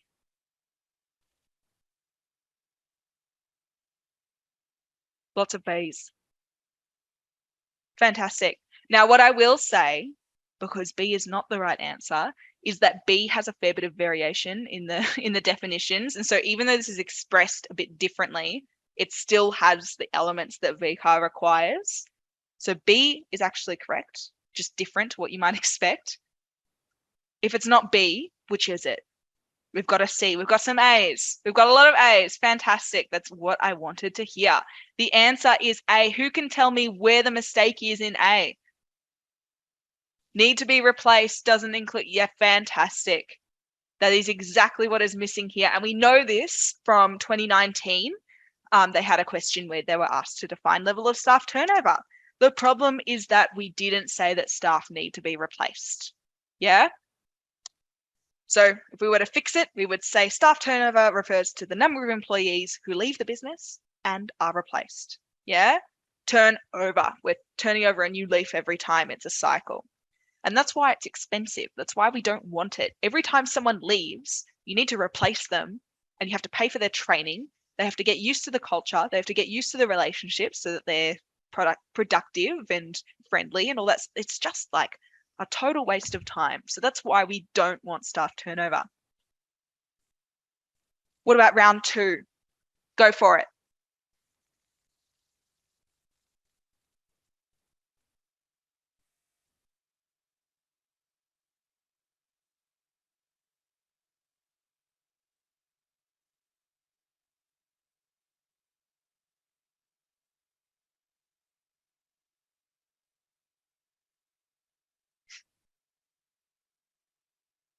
Seeing a lot of Bs. Fantastic. Seeing a few As. Thank you, everyone. All right. There's Bs and As, mostly Bs. I'm about to give you the answer. The answer is B. Oh, the highlight kind of gives it away. Why is this the wrong answer? What do we reckon?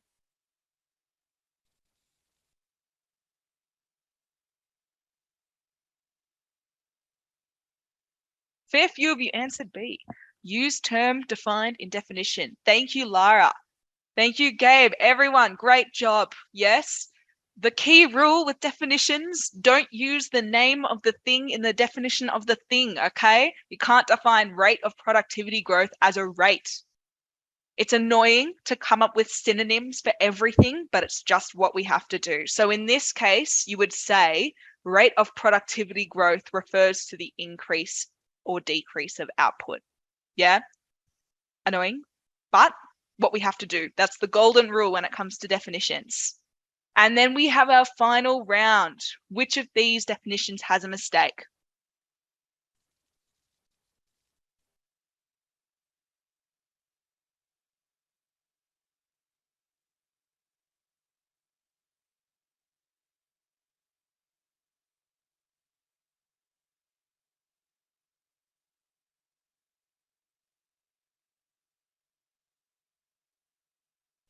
B, B, B, A,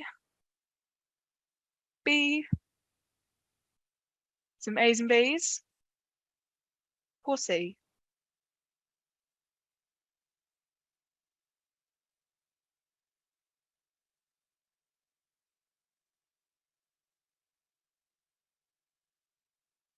Coolio. Thank you, James. C was being left out of everyone's answers.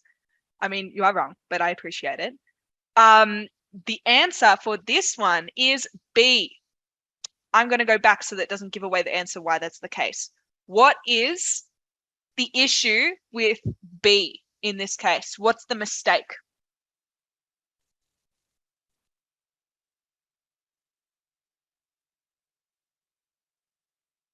Communicates their dissatisfaction. Thank you, Gabe. Great job. Exactly right. It's all well and good to say that customer complaints is the number of customers who are dissatisfied, but I don't know about you guys, the amount of times I've walked into a place and I've been dissatisfied and thought, okay, I'm just going to deal with it and walk out. If I just walk out without actually letting the business know of my dissatisfaction, then they can't count it as a KPI. They don't know how I'm feeling. A customer complaint only counts if the business is notified, that the customer is dissatisfied with what they got. Yeah? Does that make sense? So if we were to fix this, we would say the number of customer complaints refers to the quantity of customers who notified the business of their dissatisfaction. Hopefully that clicks, makes sense to everyone. Fantastic. We're going to move on from our KPIs to the next part of this study design, which is Lewin's force field analysis theory, including the driving and the restraining forces. This comes up a lot in past exams, so I thoroughly recommend that you handle those questions. In particular, there was a 5-mark question that we'll look at the answer to in a second that was answered quite poorly, and it involves understanding Lewin's force field analysis principles and also understanding the role of driving and restraining forces. You need to know these 16, 10 driving forces, 6 restraining forces. You need to be able to define them. You need to be able to explain them, all that sort of stuff. Yeah. And like I said, this has come up quite a few times in previous exams. The part that I'd like to focus on a bit more is what a force field analysis is. It's all well and good to say, here are the driving forces and here are the restraining forces. But what do we actually do with that if we're a business? Yeah. So the steps of a force field analysis, and this is taken from that 2018 exam question I mentioned. You, first of all, propose a change to your business. Yeah. Unit 4, all about change. We propose a change and then we figure out what are some of the driving forces acting upon that change, and then some of the restraining forces that act upon that change. Yeah. The driving forces, globalization, where it's really pushing us to go overseas and go big, go global. But restraining forces, the managers really aren't keen to do that. They're not keen to take on the risk. And then what we do is we give scores and or weigh those driving and restraining forces based on their strength. So globalization might be really strong, so you rate it 5 out of 5. the restraining force of managers might only be a 3. Yeah, so you rate that a 3. And you think, based on these scores, once you tally them up, is the change likely to be successful? Are the restraining forces stronger than are the driving forces stronger than the restraining forces? Can they overcome those restraining forces? If not, we develop strategies to minimize restraining orders and maximize driving forces. Yeah, globalization. You do lots of marketing research and you figure out exactly how you're going to tackle the global market, and you build momentum towards globalization. For minimizing restraining forces, the managers, you could train them on the importance of globalization and communicate to them how their job will change, minimize the stress that comes with change, all that sort of stuff. Does that make sense? Because this was a very poorly answered question. A lot of kids struggle to understand how you actually use a force field analysis in a business. So if this doesn't make sense, let me know. Like I said, ask questions throughout. You can ask me whatever you want. For Porter's generic strategies, I might get Jade. Jade, if you're feeling well enough, feel free to do a little bit of a spiel on Porter's generic strategies. All right. So Porter's generic strategies, we've got 2 of those, lower cost and differentiation. A key thing here for lower cost is that the business produces its goods or services at the cheapest price. This doesn't necessarily mean selling at the cheapest price, but it is producing at the cheapest price, which is important to note in your example, because that could really get you a mark or lose you a mark if you don't include it in there. And then for differentiation, key word here is uniqueness. So we really want to include that in our definition and highlight that it is that the product or service is unique and unlike anything else in the market. Common questions on Porter's generic strategies are to compare the 2. So comparing the differences and then similarities, such as how they help companies achieve their business objectives, and they both provide competitive advantage for the business. Thank you, Jade. Tom, are you there at the moment? Yes, I am. Tom, look, I might throw you under the bus a bit and just ask you a question. What do you think what does UBS do for differentiation? What are some of the unique things that you offer to kind of gain a competitive advantage? Well, we are in an industry which has very high barriers to entry, so we obviously have competitive advantages there. And definitely, I think what we do especially well compared to other companies that we deal with is just our people and our culture. That's a lot of businesses do focus on people. And we're actually going to talk about that, particularly when it comes to Senge. Senge is all about transforming your employees into a competitive advantage. And so that's absolutely a unique trait that a lot of businesses can have. And I'm actually going to refer to a couple of real world examples to help.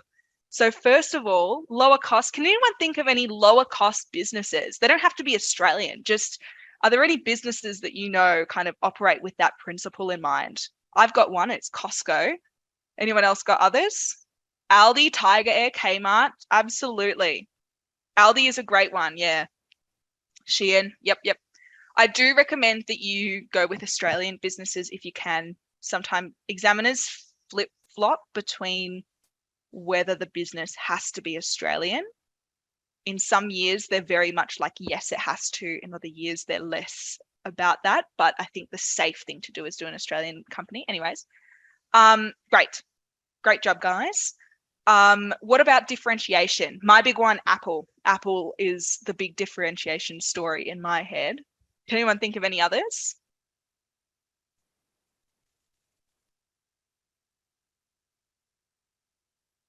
Yusuf, when you say that, absolutely, but you would have to be a bit more detailed. So the question is, if you're talking about a difference between them, would you get a mark for saying that they target different customers? Yes, because they do. but you would just have to specify that lower cost businesses will target price sensitive customers, so people who care about the price that they pay, whereas for differentiation businesses, they're going to target people who are less price sensitive. They're willing to pay extra to get the product that they want. Thank you guys. I'm seeing Qantas, Mr. Winston. I have no idea what that one is. Rolex, Nescafe, any fancy car brand, Tesla. Yeah, absolutely. Funnily enough, when I taught Tesla as a case study 2020, I think 2020, at that point they'd only ever had one quarter of profit. Tesla does not make any money. They just burn investor funds. Fantastic, guys. And the reason I say Apple as well is it ties into the staff experience that Tom from UBS was mentioning too. Like when you go into an Apple store, the customer service is insane. They have so many people working there ready to help you out. It's totally different from other stores that you might go into. The Genius Bar, all that sort of stuff. That's all differentiation. That's all implementing unique features that get them that extra level of customers, that extra competitive advantage, I should say. Fantastic. Thank you, Jade. Thank you, Tom. And that's our wrap on that area of study. Do we have any questions about the need for change? I'm going to dip into Menti for a few minutes, and then we will continue on with part 1 of that other unit, of Unit 4, Area of Study 2. Fantastic. So we've done that one. How long should you spend studying each area of study? Oh, okay, so this one totally depends on you.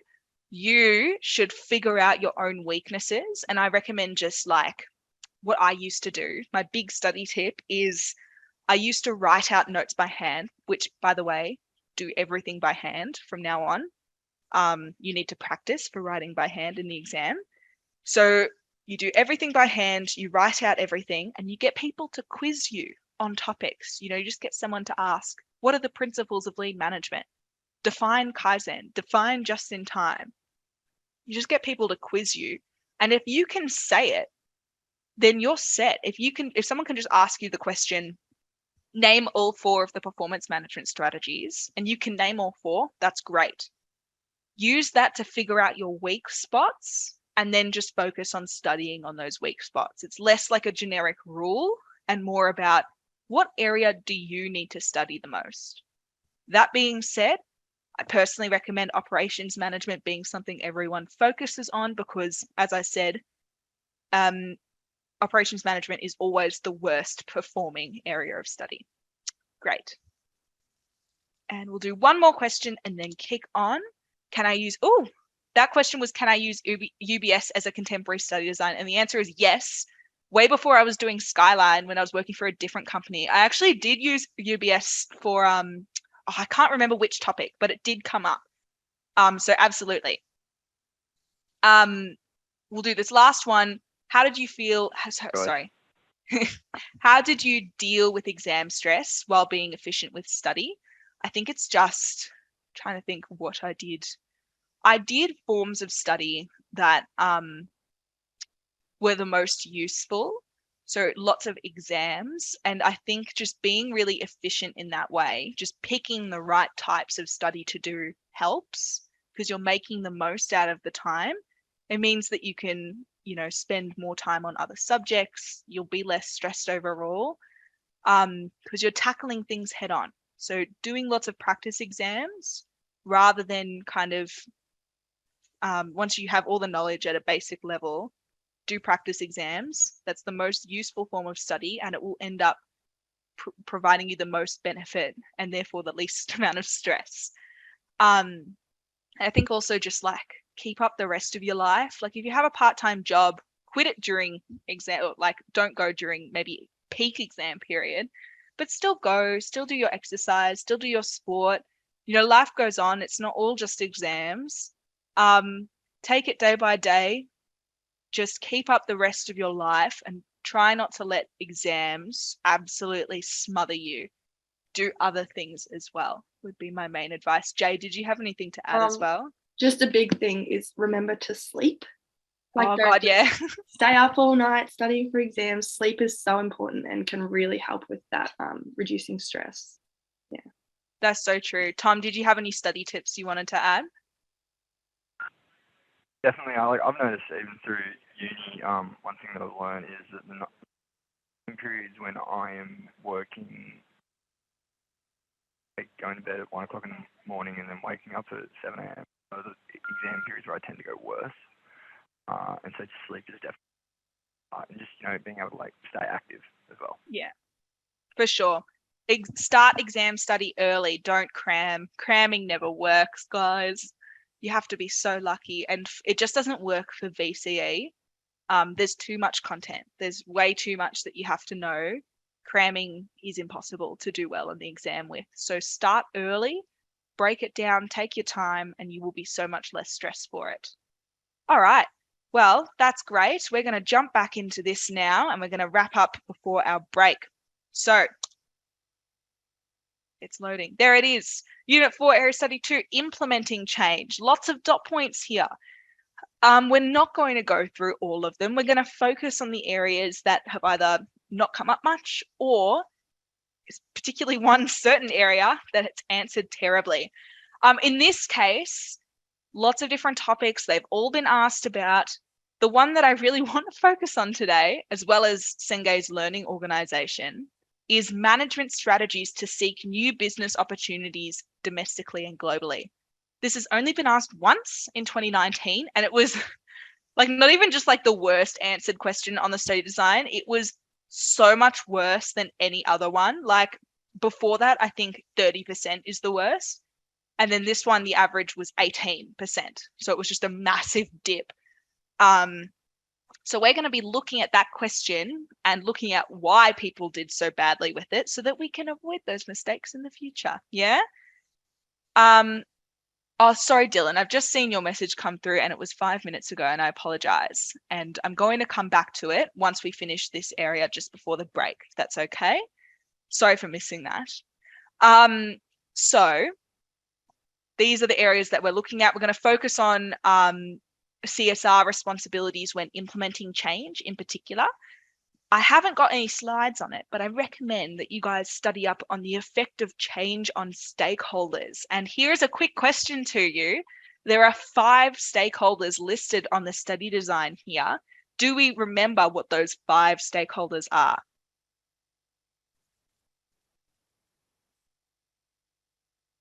Employees, managers. Yep, that's 2 down. Customers, community, suppliers. That's it. Those are the 5 listed on the study design. Thank you, everyone. You all helped out with that. Those are the 5 we need to know. I recommend you study up because they haven't come up since 2018.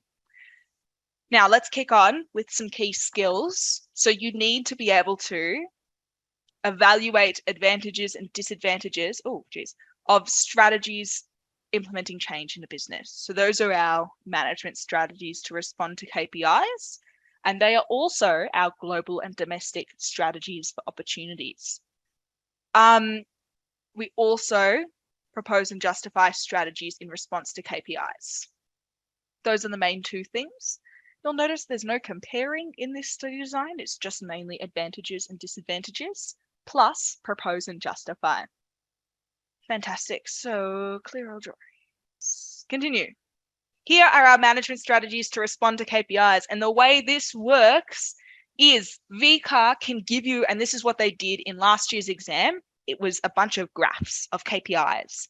And then they said, hey, how could these management strategies to respond to KPIs help us in addressing and improving these KPIs? And it also appeared in a really big question in 2018.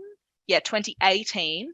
It was to do with redeployment of resources and change of management styles. It was a big 8-mark question and it was relatively poorly answered. I recommend you have a look at that question.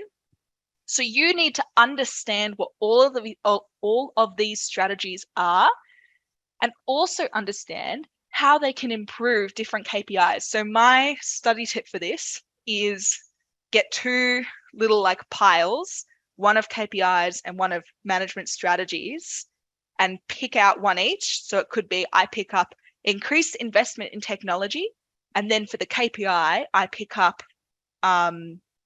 net profit figures. And you have to explain how increased investment in technology would help with would help improve your net profit figures. Does that make sense? And you have to do it for every strategy and for every KPI. We can do one quickly now. I'm going to go with initiating lean production techniques and number of sales. Two relatively different things. How do we think that initiating lean production techniques could improve number of sales? Have a think about it. And thank you, Dylan. Yep, it was 2018. I'll write it in the chat so that we remember. Lean production techniques.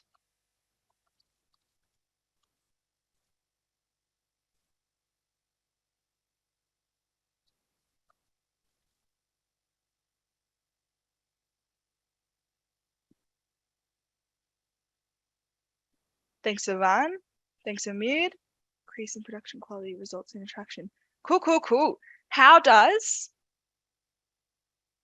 Yeah, cool. And this has multiple branches. You can say anything as long as it makes sense. So you guys have gone, some of you have gone with increasing product quality, which would attract customers and therefore drive up sales. Lara said it could reduce expenses and therefore you have more money to spend on marketing and then you can get more sales that way. Dylan, I'm going to read your answer a bit longer. Lean production removes processes that don't add value, making it a more efficient production process. Great.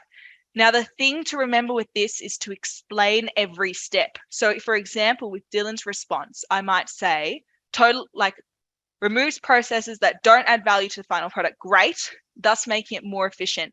What you could say is making it more proficient, and it means you can drop the price of the final product because you're saving costs throughout production. You're removing processes that would cause waste and be inefficient, which means you can drop the price of the product, which could increase sales because it's more affordable for people. Does that make sense? And I think also for the answer, increase in product quality, which results in attraction of customers, you would just need to explain how lean production techniques would increase quality.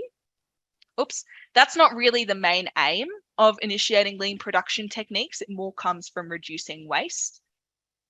The thing that I thought of for the first thing that came into my head was lean production techniques, reduce waste, more environmental benefits because you're reducing waste. You can advertise that look at us. We care so much about the environment and we've implemented all of this recycling, blah, blah, blah, so that we can reduce waste. And then that can be appealing for customers and therefore drive up your sales. So there's heaps of different ways you can look at all these. But thank you for working through that one example with me.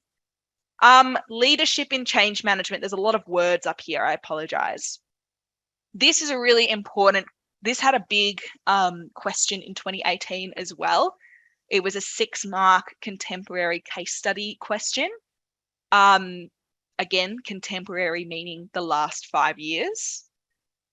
Basically, you have to think, what would be important for a leader to do during a period of change? And there's lots of things that they can do. And these are the main 4 that I've always taught students.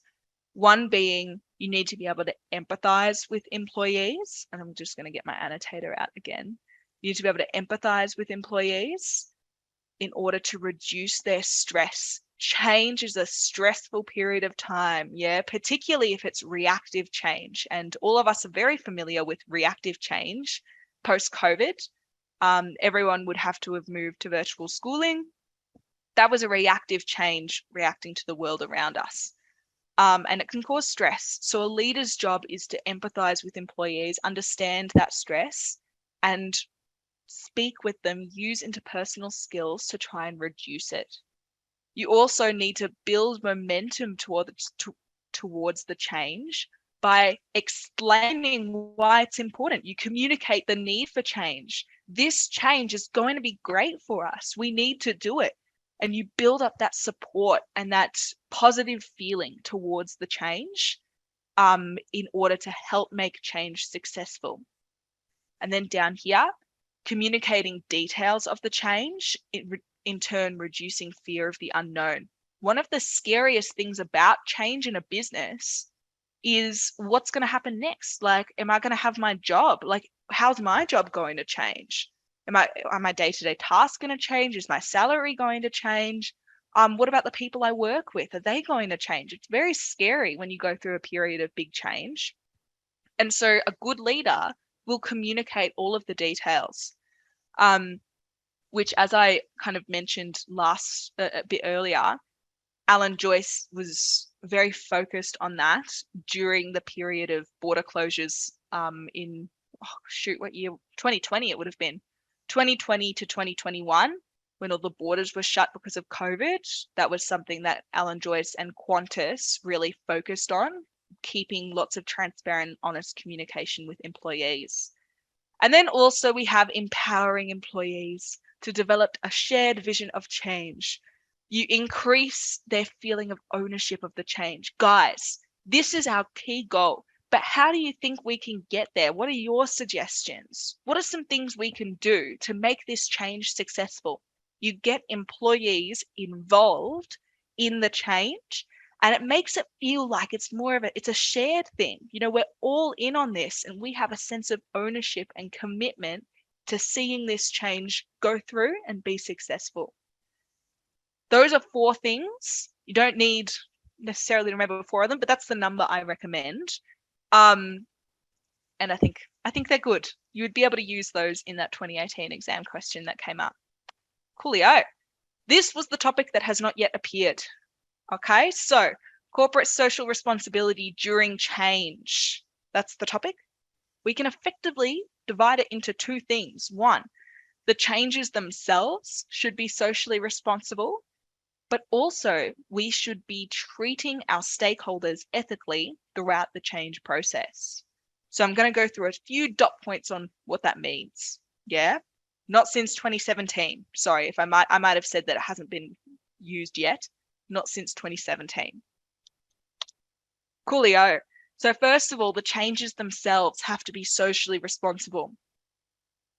We can do this by reducing negative outcomes of our activities, generally with emissions and pollution and waste. That's what we mean. So reducing our carbon emissions, for example. We could do that by changing to more energy efficient technologies. We could reduce waste by introducing biodegradable packaging, anything like that. We can help to protect Australian jobs by changing from overseas manufacturing to local production. We bring it back into Australia and we employ Australians. That would be socially responsible. We can also buy inputs from local suppliers instead of overseas suppliers. Not only are you supporting local jobs because you're buying from local suppliers that employ local people, you're reducing that transport pollution I was talking about earlier, where it takes a crap ton of carbon to get anywhere in the world to Australia because we live in the middle of nowhere. And you'll notice that you have to be really clear that this is change management and the business is changing to these new socially responsible behaviors. They're reducing negative outcomes. They're changing from overseas manufacturing to local production. Yeah, be really clear that this is a change. And that was something that came up in the 2017 exam question. You needed to be really clear that this is a change. And then the next one is stakeholders should be treated ethically throughout the change process. You should provide them with access to training to make sure that employees can cope with their new roles if they have new roles. Reduce anxiety by giving clear communication about the change. Make sure you give employees a good work-life balance during a period of change because it can be quite hectic. And also, big one, transition services. So that's part of termination management. You give people extra things. These are CSR things that help them cope with redundancies. So it might be resume training, or it might be extra time to find a job. any of that sort of stuff that helps them transition either into retirement or into another job. Great. And we are done for that session. Drop in any questions that you have about implementing change, noting that Senge and the global and domestic strategies will do next session. We're going to kick off with a break. Yeah. What I will do now is set a timer for 10 minutes. So you guys at 12:13, ugly number, sorry, would like to see you guys back here. And I'll play a video as you guys start your break, and then we'll come back in 10 minutes, okay? So I'll see you all at 12:13.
Hey guys, as we come out of break, I'm just going to show you a couple of quick videos, and then we'll get going from there.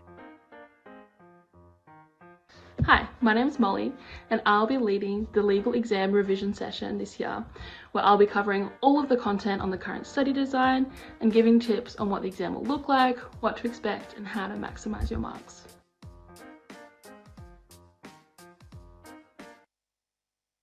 So that session is later today. And then we'll just have this quick video as well, and then we'll get going. This one is for further maths. Hey guys, my name is Chelsea and I'll be leading the Further Maths VCE exam revision series, where I'll be taking you guys through the core topics of further maths, which are data analysis and finance. And we'll be talking about all the tips and tricks that you guys need to know to be able to answer those questions, get full marks, and make sure you finish the exam on time. The exam revision series is the perfect opportunity for you guys to fine-tune your knowledge and ensure that you've covered all those dot points on the study design. It's also a great opportunity for you guys to get some extra advice and study tips for your exam preparation. What I like about further maths is that the content is relevant to real life, which means that after you guys have finished high school and you've left further maths behind, you'll find that a lot of the skills that you've learnt in further maths will carry on and transfer as life skills. And that's regardless of what career path you'll take. Most likely you'll see that those skills help you on a daily basis. Okay guys, my biggest tip for the end of your exams, which is also a tip that got me through high school, is that when you're preparing for exams, you want to make sure that the way you're preparing and doing practice exams is as close as possible to what the real situation is going to be like. And I don't mean just making sure that you do it under time conditions and that you also have your notes next to you. I mean setting out your table the way that you would on the actual exam day and making sure that you're used to the format of having reading time and having an open book notes if you have open book, and making sure that you have an isolated desk that's clean, just like the real one will be on your real exam day, to make sure that you've trained yourself to really perform to the best you can in that scenario. All right. Oh goodness. There we go. Hey guys. We've missed Chelsea's goodbye, but yeah, that's the further session that's happening this Thursday. You definitely don't want me teaching further. I failed the financial maths SAC. So definitely go for Chelsea for further questions. And welcome back to BizMan. We're going to kick off with those last few parts of Unit 4, Then we'll do a quiz, some questions, and some exam strategy info as well. So we're running a little bit behind, so I'm going to speed this up a tad. But remember that you have access to these slides.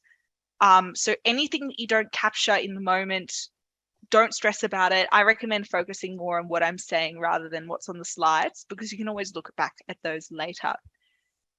We're going to have a look at management strategies to seek new business opportunities, both domestic and globally. And I've got some examples up there. The thing with this is there are no specific strategies listed on the study design. So you can kind of just learn what you want to learn. Here are some examples. Franchising is a domestic strategy, exporting is a global strategy, and some that would work for both would be innovation and e-commerce. So it really doesn't, you just learn what works best for you. I recommend 4, and obviously the ones that work for both are great because you can use them in either question. The reason that I want to focus a little bit on this is because there was a 2019 exam question and it was 5 marks, and it was this question.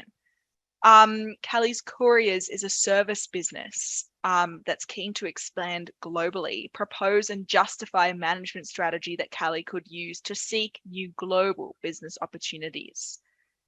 And I guess my open question is, what's a strategy? And you don't have to go into too much detail. What's a strategy that you might just name drop? A strategy you might recommend to Kpis Couriers? One that seeks global business opportunities. Anyone have any ideas? If you don't, you can always do a sneaky sneak and read the examiner's report. Franchising, exporting, e-commerce, globalization. Franchising is only domestic, so it wouldn't be used in this case. New locations, opening up new branches outside the country. Web presence, nice. Position, nice. Marketing, great. Thank you, guys. Thank you. What I will say is, let's have a look at VCAR's notes, because like I said, the worst question in the exam by far, more than half of the state got 0 out of 5. Only 1% of the state got 5 out of 5. It was truly an atrocious question. And let's have a look at why this might be the case so that this doesn't happen to us in the future. I was taught that franchising was only domestic, Lara. Personally, I would not be using it as both. So that's my advice to you. There we go. Cool. So very poorly answered question, as you can see. 18% average, more than half the state got 0 out of 5. Let's have a look at why. The main reason is that a lot of students didn't understand the nature of a courier business as a service business. A courier is a postal service. And so exporting wouldn't work as a global strategy because you can't export a service like you would a product. So it just came down to a fundamental misunderstanding of the question for a lot of people. And VCAR gave some, Lara, it actually was mentioned by VCAR here that some students suggested franchising, but this is only a domestic strategy. That's from VCAR's words from 2019. What VCAR suggested people to do was partnering with an overseas courier service to provide that international stuff, or using government services such as Austrade to assist with entry into global markets. Very specific. You can see why so many students struggled with this question. I don't think I would have gone any better. It was difficult, yeah? So we're going to take the lessons learned from this question and make sure we don't replicate them. Specifically, that we look at the type of business that this is. In this case, it was a courier business. So that eliminates a lot of different options for you, including exporting. That was a very popular answer this year, but it wasn't accepted. This was the VCAR's chosen high scoring response. I'm not going to go through it in detail. This is for you to look at later, but I will here just explain that there was 1 mark for proposing a global strategy that was valid. And then the rest of the marks were the justification, making sure that you were detailed, specific to the case study, and you highlighted multiple different advantages that form a justification for this strategy. we're going to have a look at Sengei's learning organisation before we head into a revision quiz. Sengei's learning organisation. This is the big topic. It was a 10-mark question in 2019. Might be wrong on that. Big 10-mark question. We were all waiting for it. And it hasn't been brought up since. So I recommend doing a fair bit of study on this topic. And then I'm sure a lot of you haven't done your Unit 4 Area Study 2 SAC yet as well. So it's good to study this. It proposes that businesses are flexible, adaptive, and productive during periods of change, will be more successful in implementing those desired changes.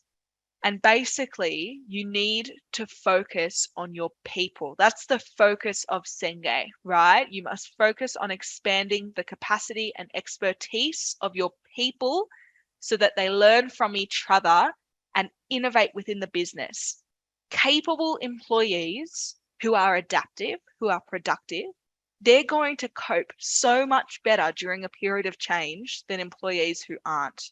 It's all about businesses utilizing and harnessing the talents and engagement of employees. I mentioned this before when Tom was talking about how UBS uses its people as differentiation, as a competitive advantage. That's what this is. Sengei is all about using your people during change as a competitive advantage. So I'm going to clear drawings and then come back to this. This is a quote from Sengei himself. Also, controversial opinion, he's definitely called Sengei. I once had a student whose dad knew Peter Sengei and can confirm that his name is Sengei, not Senj. In the long run, the only sustainable advantage is your organization's ability to learn faster than your competition. You adapt to the world around you faster than everyone else can, and you're going to race ahead while everyone is left behind. And the key to that is having a flexible, adaptive, and productive workforce, employees. It's built on 5 kind of key areas, systems thinking being the core, and then the other 4 being equally important. There's mental models, personal mastery, team learning, and building a shared vision. And we're going to go through each of these 5, and then we'll wrap up with Unit 4. So, systems thinking. The idea of viewing and evaluating the business as a whole and complex and interrelated system rather than it being in disconnected areas. And I'm sure Tom would be very familiar in the corporate word of the word silos. A lot of businesses work, you have your own division at work, you have your own team at work, and you just talk with that team and you do what you have to do. But you don't necessarily speak to other teams. You don't speak to other divisions. And that can cause huge problems because no one knows what everyone else is doing. So systems thinking is about understanding not just your job, not just your team's job, but a holistic image of the whole business, and how you fit into that. And this is the kind of main principle that integrates all 4 of those other disciplines that we saw on the previous slide. So systems thinking is the core thing you need to understand. Mental models, deeply ingrained assumptions or generalizations that will influence how you understand the world and therefore how you react to the world. And the thing that Sengei says about this is that employees should challenge these mental models. They should challenge old assumptions. This isn't just the way we do it because this is the way we do it. Why do we do it? Why can't we change? Why should we change? You're constantly thinking about what you're currently doing. So you're scrutinizing your current position in order to develop new ideas that will lead you to embracing change rather than being scared of it. And the whole way you do this is a culture of trust and open communication. Obviously, if you work in a crappy organization where you feel like you don't have a voice, you're not going to speak up and suggest ways to change things. So you need a culture of open communication and trust in order to do this. Third of the 5 is personal mastery. An individual is committed to self-improvement and continuously deepening their personal vision. So it's all about self-reflection. It's about what can I do better? What am I doing well? How can I improve? You can do it through training, or you could do it through the performance management strategy, self-evaluation. And just to make sure everyone's checking in, self-evaluation is a performance management strategy. What are the other three? Go for it. There are 4 performance management strategies. Appraisals, management by objectives, and employee observation. Great job, Dylan. Thank you, Sarah, as well. Thanks, guys. There we go. Personal mastery is a necessary step towards team learning, which we will also talk about. And here is another quote from Senge himself. Organizations learn only through individuals who learn. Individual learning does not guarantee organizational learning, but without it, organizational learning doesn't occur. You need employees on individual levels to be committed to improving themselves, learning new things, adapting to their challenges, and figuring out what they can do better. You have to have employees doing that on an individual level. And then we have shared vision. A business that has built a shared vision of its future is one that has aligned all people towards the same goals. It's all about, it comes into what we were talking about leadership, developing that common goal that everyone can focus on and is motivated to achieve. You develop an enthusiasm for learning. And it's not something that can be dictated. You can't tell people, our vision is to become the world's #1 seller of XYZ. You need to let the vision create itself. The employees and everyone creates the vision, okay? It's built from the ground up is a way to think about it. And then we put personal mastery and building shared vision together to create team learning. It builds upon those 2 disciplines. And what it is a process of developing the team's capacity to create the results that they want. So it's an environment where knowledge and experience is shared amongst the team. Everyone sits down and solves problems together. They collaborate to solve problems and achieve goals. It's this whole principle that people learn best together. You put people in a room and get them talking and problem solving, and things will go better than having all of those people try to do it by themselves. That's Senge's big thing. We're making the most of our employees by providing them all of this, getting them to collaborate, getting them to innovate, be productive, be flexible, and be adaptive. And that's that overall thing, yeah? All disciplines require systems thinking to work effectively, but they're all equally important, is the thing I want you to remember for this one. Could you say team learning helps build a positive corporate culture? Absolutely. It's a learning organization is going to have an amazing corporate culture because it empowers employees. You're going to have good relationships, good communication. That is absolutely what you can say. What we're going to do now is I'm going to answer a few questions and then we're going to do a revision quiz. How fun. And then after that, we're moving into some, what do you call it? Actually, we'll do the revision quiz now. And then we'll go into some exam strategies and things like that. So is everyone ready? We're using Menti for this. And we're going to ignore that. This is the first question of our revision quiz. Go for it. Biodegradable packaging is a CSR consideration for which key element of operations?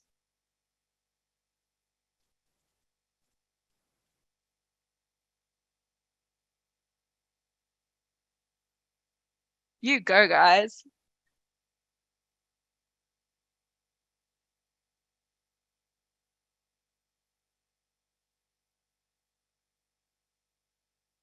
Fantastic job. Most people have done outputs, and that would be correct. When you have a good and you're selling it to the customer, you can sell it in biodegradable packaging, and that would be a socially responsible thing to do. Reduces negative environmental impact.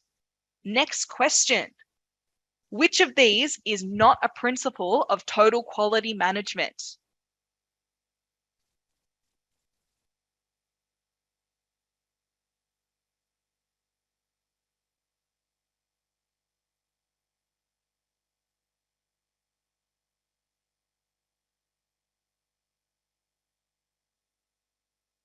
Great job, guys.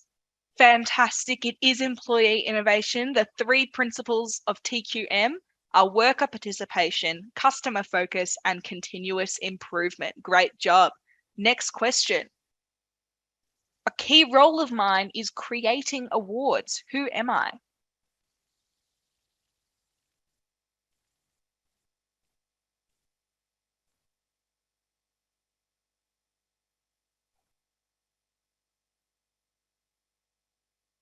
Fantastic. Good to see all of those coming through. The answer is indeed the Fair Work Commission. The Fair Work Commission creates awards. Do they create agreements? They do not. They approve agreements if those agreements meet the better off overall test.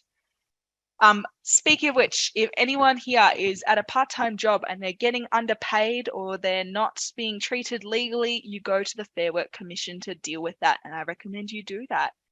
I once had a student who was getting paid, was it like $4 an hour? Very underpaid, and got it all recovered through the Fair Work Commission. Coolio. Next question. This performance management strategy involves assessing an employee's performance against established criteria. Some debate happening with this answer.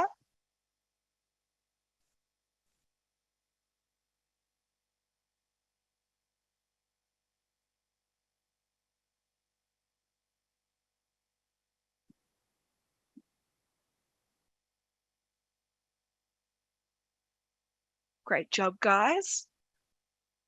Fantastic. The answer is appraisals. For management by objectives, it's less about established criteria and more about established goals, or established objectives. And for employee observation, that would probably just need a bit more detail because it's not like you would have to identify who's doing the assessment, people around the employee. All right. Next question. I think this is the 4th question. There's 2 more after this, potentially 1 more. We'll see. Your input costs increase. Which stakeholder does this change have a positive effect on?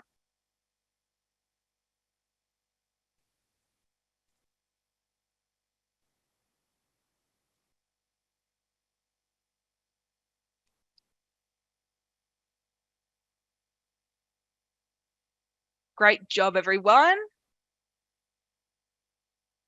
It is indeed suppliers, because if your input costs are increasing, that means the suppliers are charging you more money. And if they're charging you more money, then they're making more money. So great for the suppliers. What are the 3 key words used to describe a learning organization?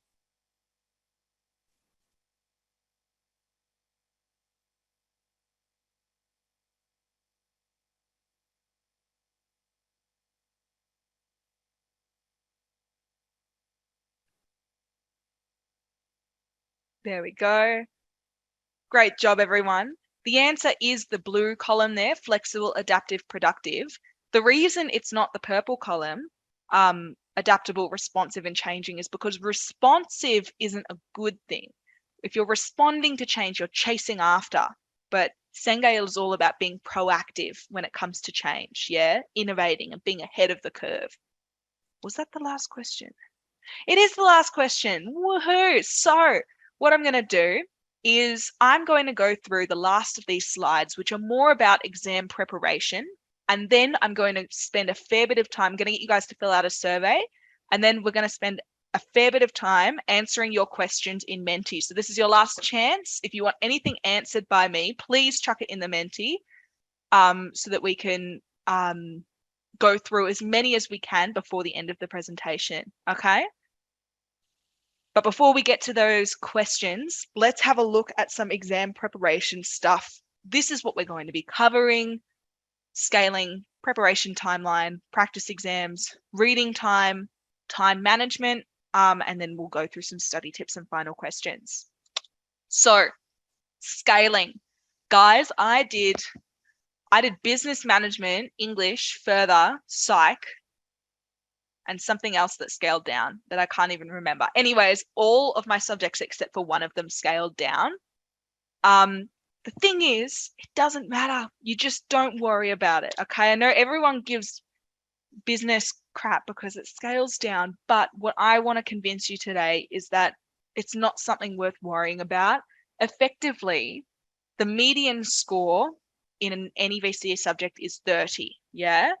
But the further you get away from that median score, 35, 45, whatever it happens to be, the less your score will be scaled down. So I got 49. It didn't get scaled. Jade, you got 39. Do you remember how much it got scaled by? I'm not exactly sure, but maybe like 1 or 2, like not Yeah. very much.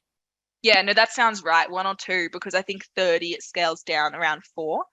So the higher your raw score, the less you get scaled. So that's extra motivation for you to not oh, thanks for sending that question in again, Dylan. Yes, I got you.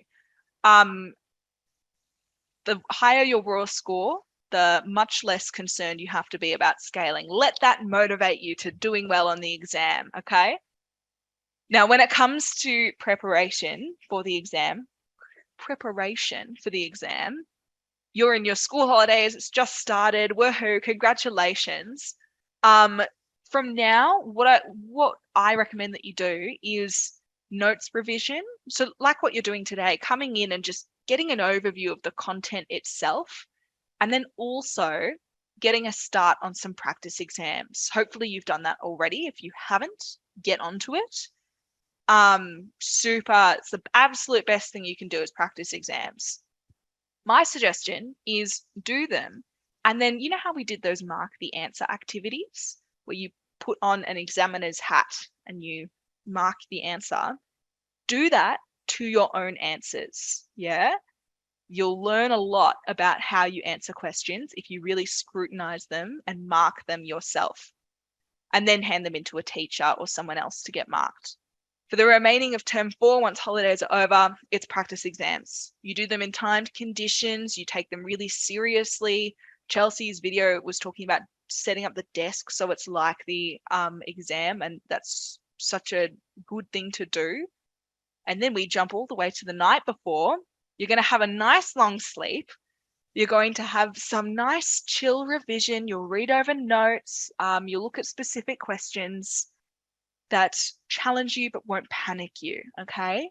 You're mostly just trying to keep yourself relaxed, and then that carries into the day of the exam as well. It starts at 3 p.m. So unless you have an exam in the morning, I believe further maths is in the morning, RIP. I think most BizMan students would be doing further maths as well, as I did. Eat and drink. Hunger is super distracting. Eat lots of food. Don't panic. Do some chill revision if you want to, but really just chill out a bit. I know I napped in between the further and BizMan exams, and that was great. That would be my recommendation. Jade, did you have anything you wanted to add to this? Not really. I kind of, between the 2 exams, just stayed at the school and like spent times with my friends, not talking about the exams. It was really helpful to relax, get out of the stress. Yeah, totally. Being stressed in the exam will drag you down. So just like trying your best to relax beforehand will really help you out. Now, when it comes to practice exams, the best exam prep you can do is doing those practice exams. And as I said, when you complete them and try to do it without notes and under time conditions, mark your own answers and then get a teacher or a tutor to mark them for you. Then determine which questions you struggled with the most, revise your notes in those areas, and then reattempt the question is my suggestion. That's how I took the approach. And the way this whole exam prep section is kind of, we're doing it around Q&As essentially. So where would I find practice exams? The best place, current study design past exams. So you have so many. This is the last year of the study design. So you have 2017, 18, 19, 20, 21. You have 5 exams to do. Fantastic. And it's all through the VCAR website. Exactly. You just Google VCAR BizMan 2021 exam. It'll come up. I note though that the 2020 study design was different because of COVID. They cut out Unit 4, Area of Study 2, just as a heads up. And also read the exam reports. That's what VCAR says about the exams. It tells you everything, all of their, how you get this mark, how you get that mark. Absolutely read all you can from those exam reports. Past study design exams, so anything pre-2016 or earlier, you'll have to skip some questions, but they are still useful. And then, of course, any exams your teacher gives you will be good. Any you can do will be beneficial to you in the long run. How many should I do? You should be doing as many as you can. The more, the better. So I would say a minimum of 5, 3 of those under timed or closed book conditions. There's really no set number, but you should do practice exams until you're so confident in your knowledge that you're not scared by the prospect of any particular question. Yeah, I can't remember how many I did. It was a lot. It was like 20. And it got to the point where I felt like I was answering any question. So recommended that you get to that point. Can you all hear me right now? No worries. If things start getting funny, let me know. I just got one of those like Zoom notifications saying your internet is unstable. So I've just got an eye on that. Anyways, reading time, the next big thing. What should I do? What should I do during 15 minutes of reading time? Read, react, calm down. I cried in reading time. I was a total nerd. I cried when I read the 10-mark question in 2017. Anyways, that's what reading time is for. You read, you get your head around it, and then you calm down and you get ready to go. Note the topics and the task words for each question, and also start planning your answers to some of those more challenging questions. Yeah. 10-mark question in particular. Do not pick up a pen. If you pick up a pen, they will give you a 0. Okay. So don't plan your answers in your head, not on paper, would be my suggestion. How fast should I write during the exam? This is a really important question. I think a lot more people are writing their notes by typing them instead of writing by hand. Now, you need to be, exams are so fast. Like my suggested time there is 1.4 minutes per mark. That's insanely quick. And if you haven't gotten into the swing of practicing your handwriting and writing quickly by hand, you're going to really struggle. So from now on, everything by hand. Practice writing fast and writing legibly. There are too many exams where people have an answer and it might be correct, but you cannot read their answer because the handwriting is so terrible. You get a 0. The examiner has hundreds of these questions to mark. They're not going to spend 2 minutes trying to interpret your writing. They're just going to give you a 0. So be really careful about handwriting too. Leave yourself 15 minutes at the end is the advice I always give, because you can use that time to go back over your answers and check that you haven't missed anything or misread a question. The main thing is, though, you can be the best business management student in the state, but if you can't finish your exam, it really doesn't matter. You need to prioritize finishing the exam, getting through all of the questions. You'll notice if you go through exam reports, that scores tend to have much more 0s the further you get into the exam. And that's because of people who can't manage their time and haven't been able to get to those last questions. VCAR even notes that in their exam reports every year that, this question was probably poorly answered because people didn't actually get to it. Please be really aware of that and be strict on yourself in time. In terms of improving your exam speed, time yourself when you're doing practice questions or practice exams. Get used to having the time pressure. Use your reading time to plan so that you aren't wasting writing time planning instead of writing. Also, be strict with yourself in the exam. If you've said, I'm going to give myself 5 minutes for this question, stop after 5 minutes and move on to the next. Yeah? And then also be very aware of the time in the exam room. They'll have the clock up there. Just monitor that clock really carefully. Don't let time escape you in the exam. And if there's a really difficult question, leave it and come back to it at the end. Don't just sit there with your head in hand thinking, oh my God, what do I do? Leave it. It's for future you to deal with. And the most important thing is to take care of yourself between now and the exam. Yeah. Like, it's so important to take care of your mental health anyways, but even just like to perform well on the exam, you need to be taking care of yourself. Yeah, make sure you're keeping up your exercise, you're eating well, you're sleeping well. That's a big thing. Don't be afraid to relax a bit. We all need breaks. Really, the earlier you start studying, the more relaxed you can be about it. So I recommend just getting started early, getting things done tick by tick by tick, so that you don't have this overwhelming feeling of stress moving into November. That's a bit overwhelming to deal with. And I think we're kind of wrapping up now. We're going to go into final questions, and I'm going to get you guys to fill in a quick survey. But just so you know, we have those other sessions coming. Legal studies is this afternoon. And then we have echo, chem, sociology, further, psych, spesh, all those other ones following as well. Here is the survey. Please fill it out. And then I'm going to give you 2 minutes. And then I'm going to go into Menti and answer you guys' questions.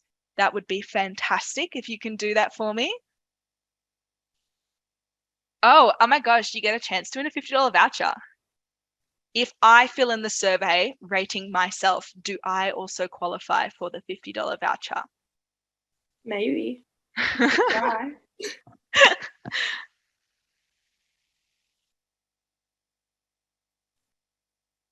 At 12:50, I'll close this presentation and I'm going to bring us over to the Menti to answer some of your burning questions, and we'll smash through them so we can get through all of them. Oh.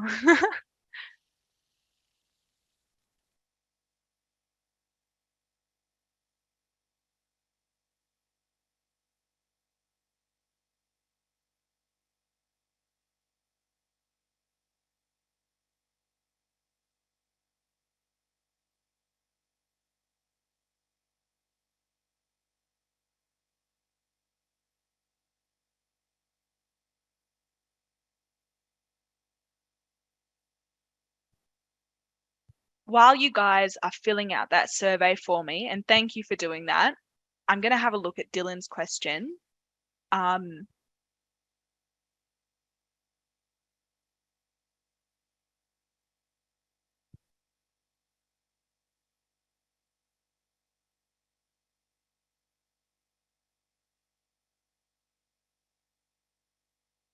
Dylan, your question about Lewin's force field analysis and that third step. Yes, that does sound right. It's just a different way to phrase what was there in the PowerPoint slide. But yep, makes total sense to say, determine which forces can be influenced and to what degree. That makes sense.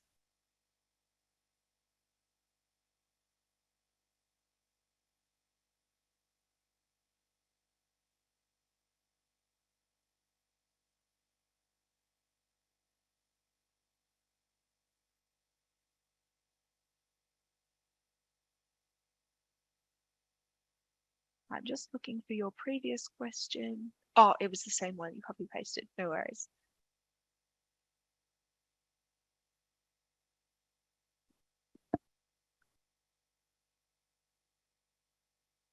How are we going with those surveys?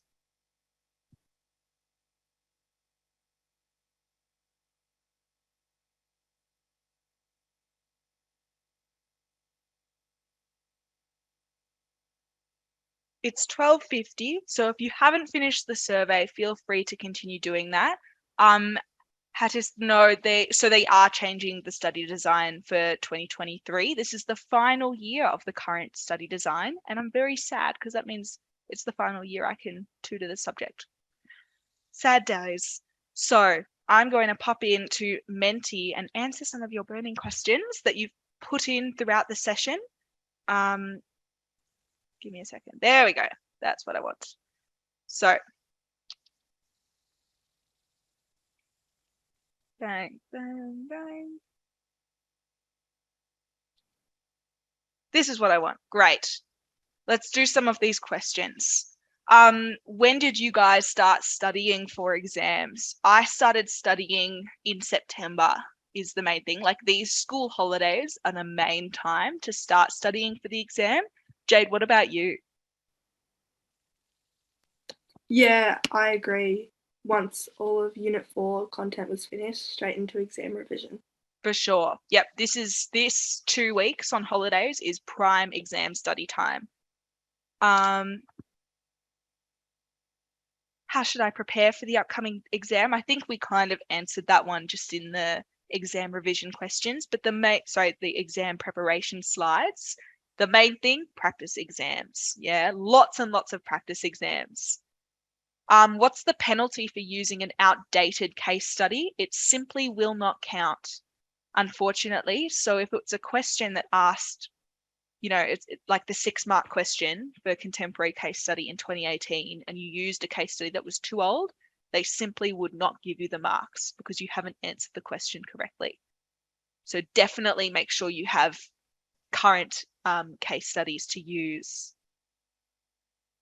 Wouldn't your cult not be a contemporary business example due to their operations changes happening before 2017?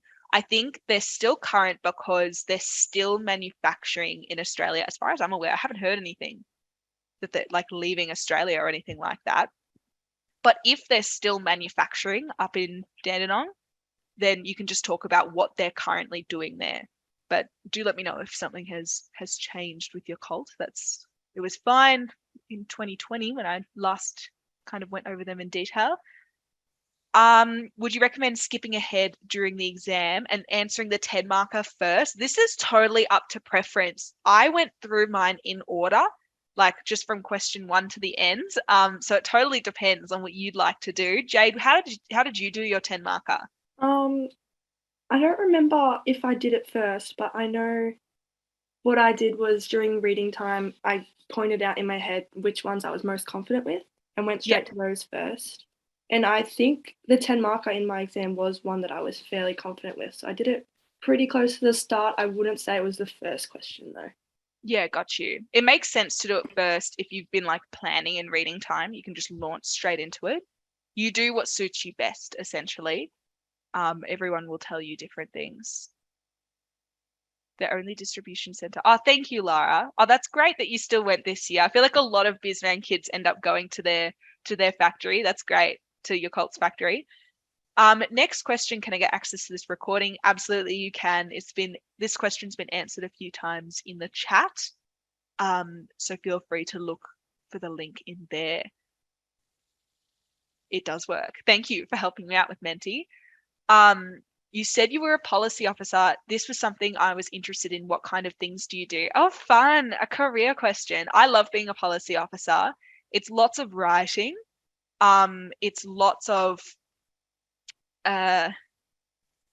being very aware of lots of different issues. I love where I work. It's in livestock policy. So cattle and sheep and methane emissions and all sorts of other things. I definitely recommend it if you like that sort of, things come in one morning and it's due in the afternoon and you have to smash it out, do lots of writing. I absolutely love it. I've just seen a question come through on the Zoom that was, Jade answered. Thank you. It was the 1 10-mark question per exam. Thank you for that question. How did you effectively remember all the styles and skills? My thing, I think I mentioned it, was writing everything out and getting someone else to quiz you on it. So I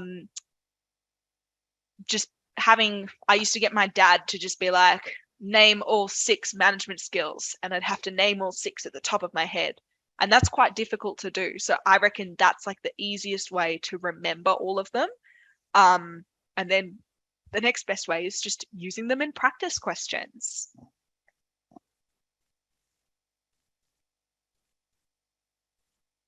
I think we've kind of gone over some revised tips, so I might skip through this question. These came through all different places throughout the presentation. Best way to remember so much content. That whole quiz thing, but with the entire study design was how I did it. Jade, what do you reckon? Yeah, I agree. Just oh, sorry. No, you're good. Yeah, flashcard apps. Or there was a flashcard app that started with Q that I used to use all the time. Is it think they made- Quizlet? Quizlet, yeah, thank you. Yeah. I have so much Quizlet stuff. That was great. And using that to really just practice yourself on all of these things and being able to name them out loud. Our motivation, so unmotivated, so hard. That's like the hardest part, I think, about VCE and year 12. It's staying motivated.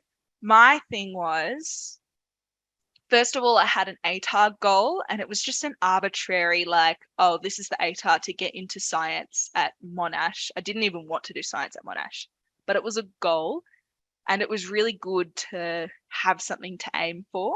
And also surrounding yourself with motivated people is really, really useful. I found that being competitive in a friendly way with my friends on how we were performing in our VCE subjects was a really good way to get me to put in extra effort.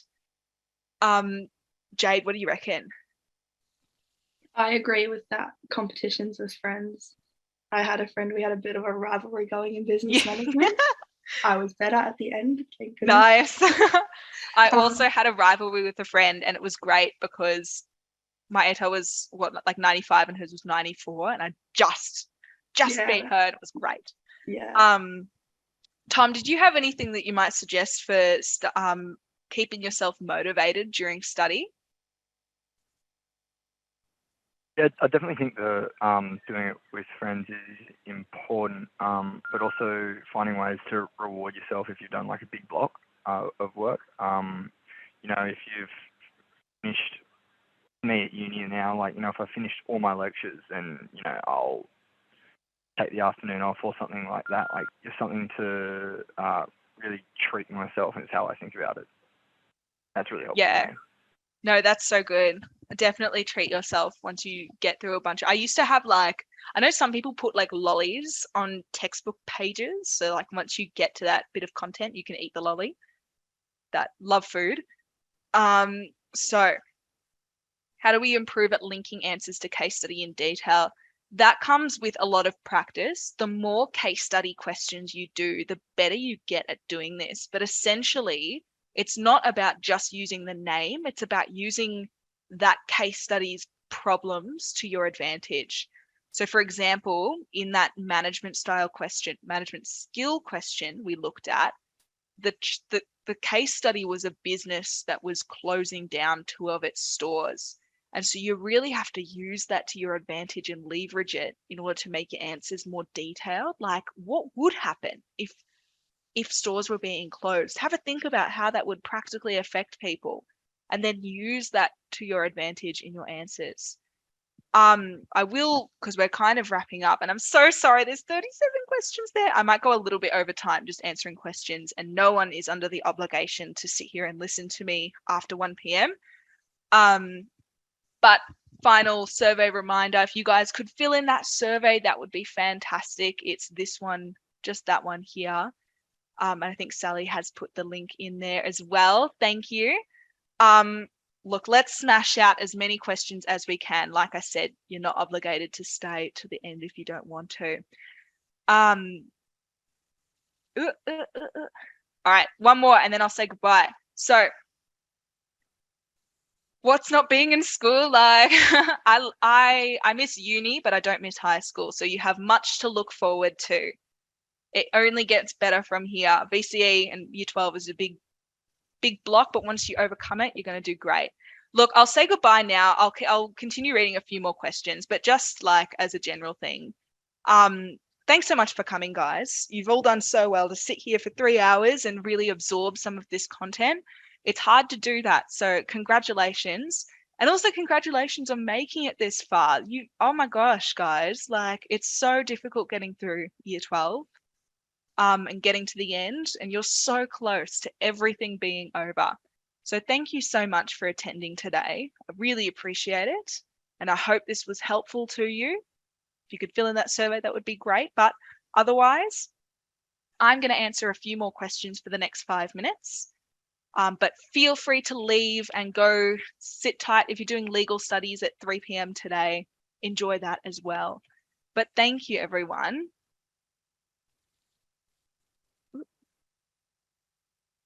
And I'm going to sneakily continue doing some questions. Ha ha ha.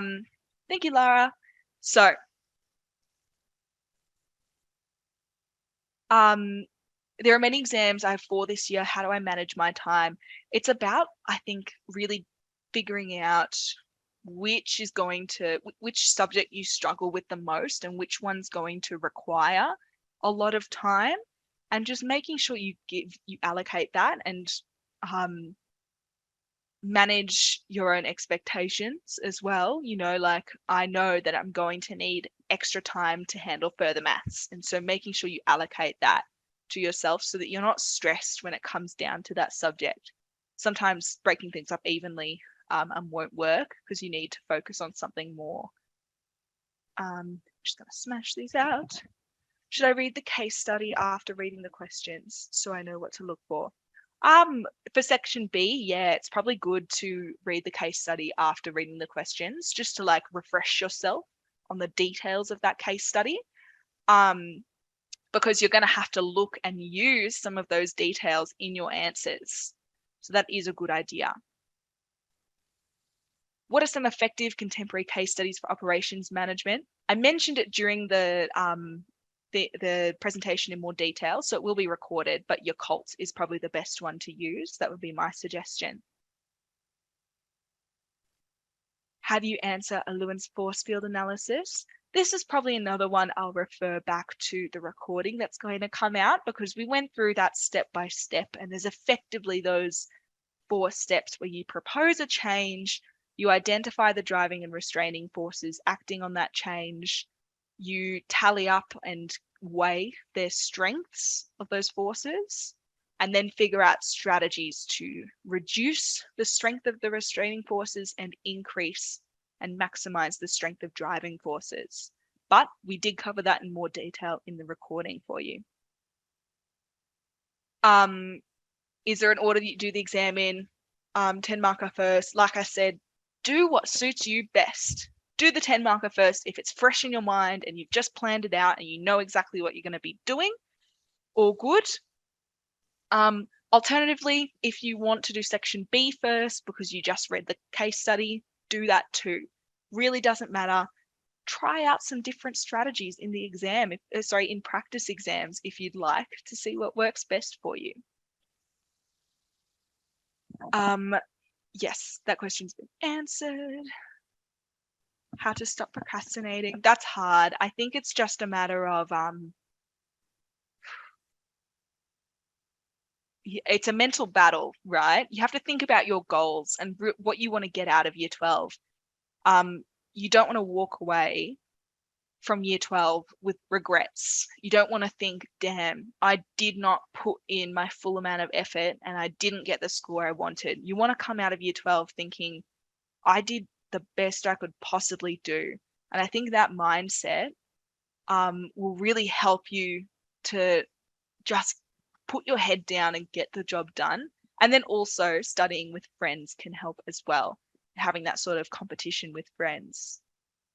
Couple more questions that we'll go through. For the English exam, did you write a draft on the back before starting? Did like a dot point plan for the English exam, definitely, but not a full draft or anything like that. English, you have to write so fast. So anytime you spend planning is time that you can't spend on your essay. So the shortest amount of planning possible is the best way to do it. And last question, that's one we've already answered. How do we know if a contemporary case study is invalid for this year's exam? Just a general rule, it has to be less than 5 years old. So Woolies banning the plastic bags, for example, is more than 5 years old. All right. gone over time. Anyways, thanks guys. There are a few of you who stuck around for those extra questions at the end. I appreciate it. If I missed anyone's questions, I'll be able to see them and we might be able to organize something where I can provide answers after the fact. But thank you and see you all later. Have a great exam.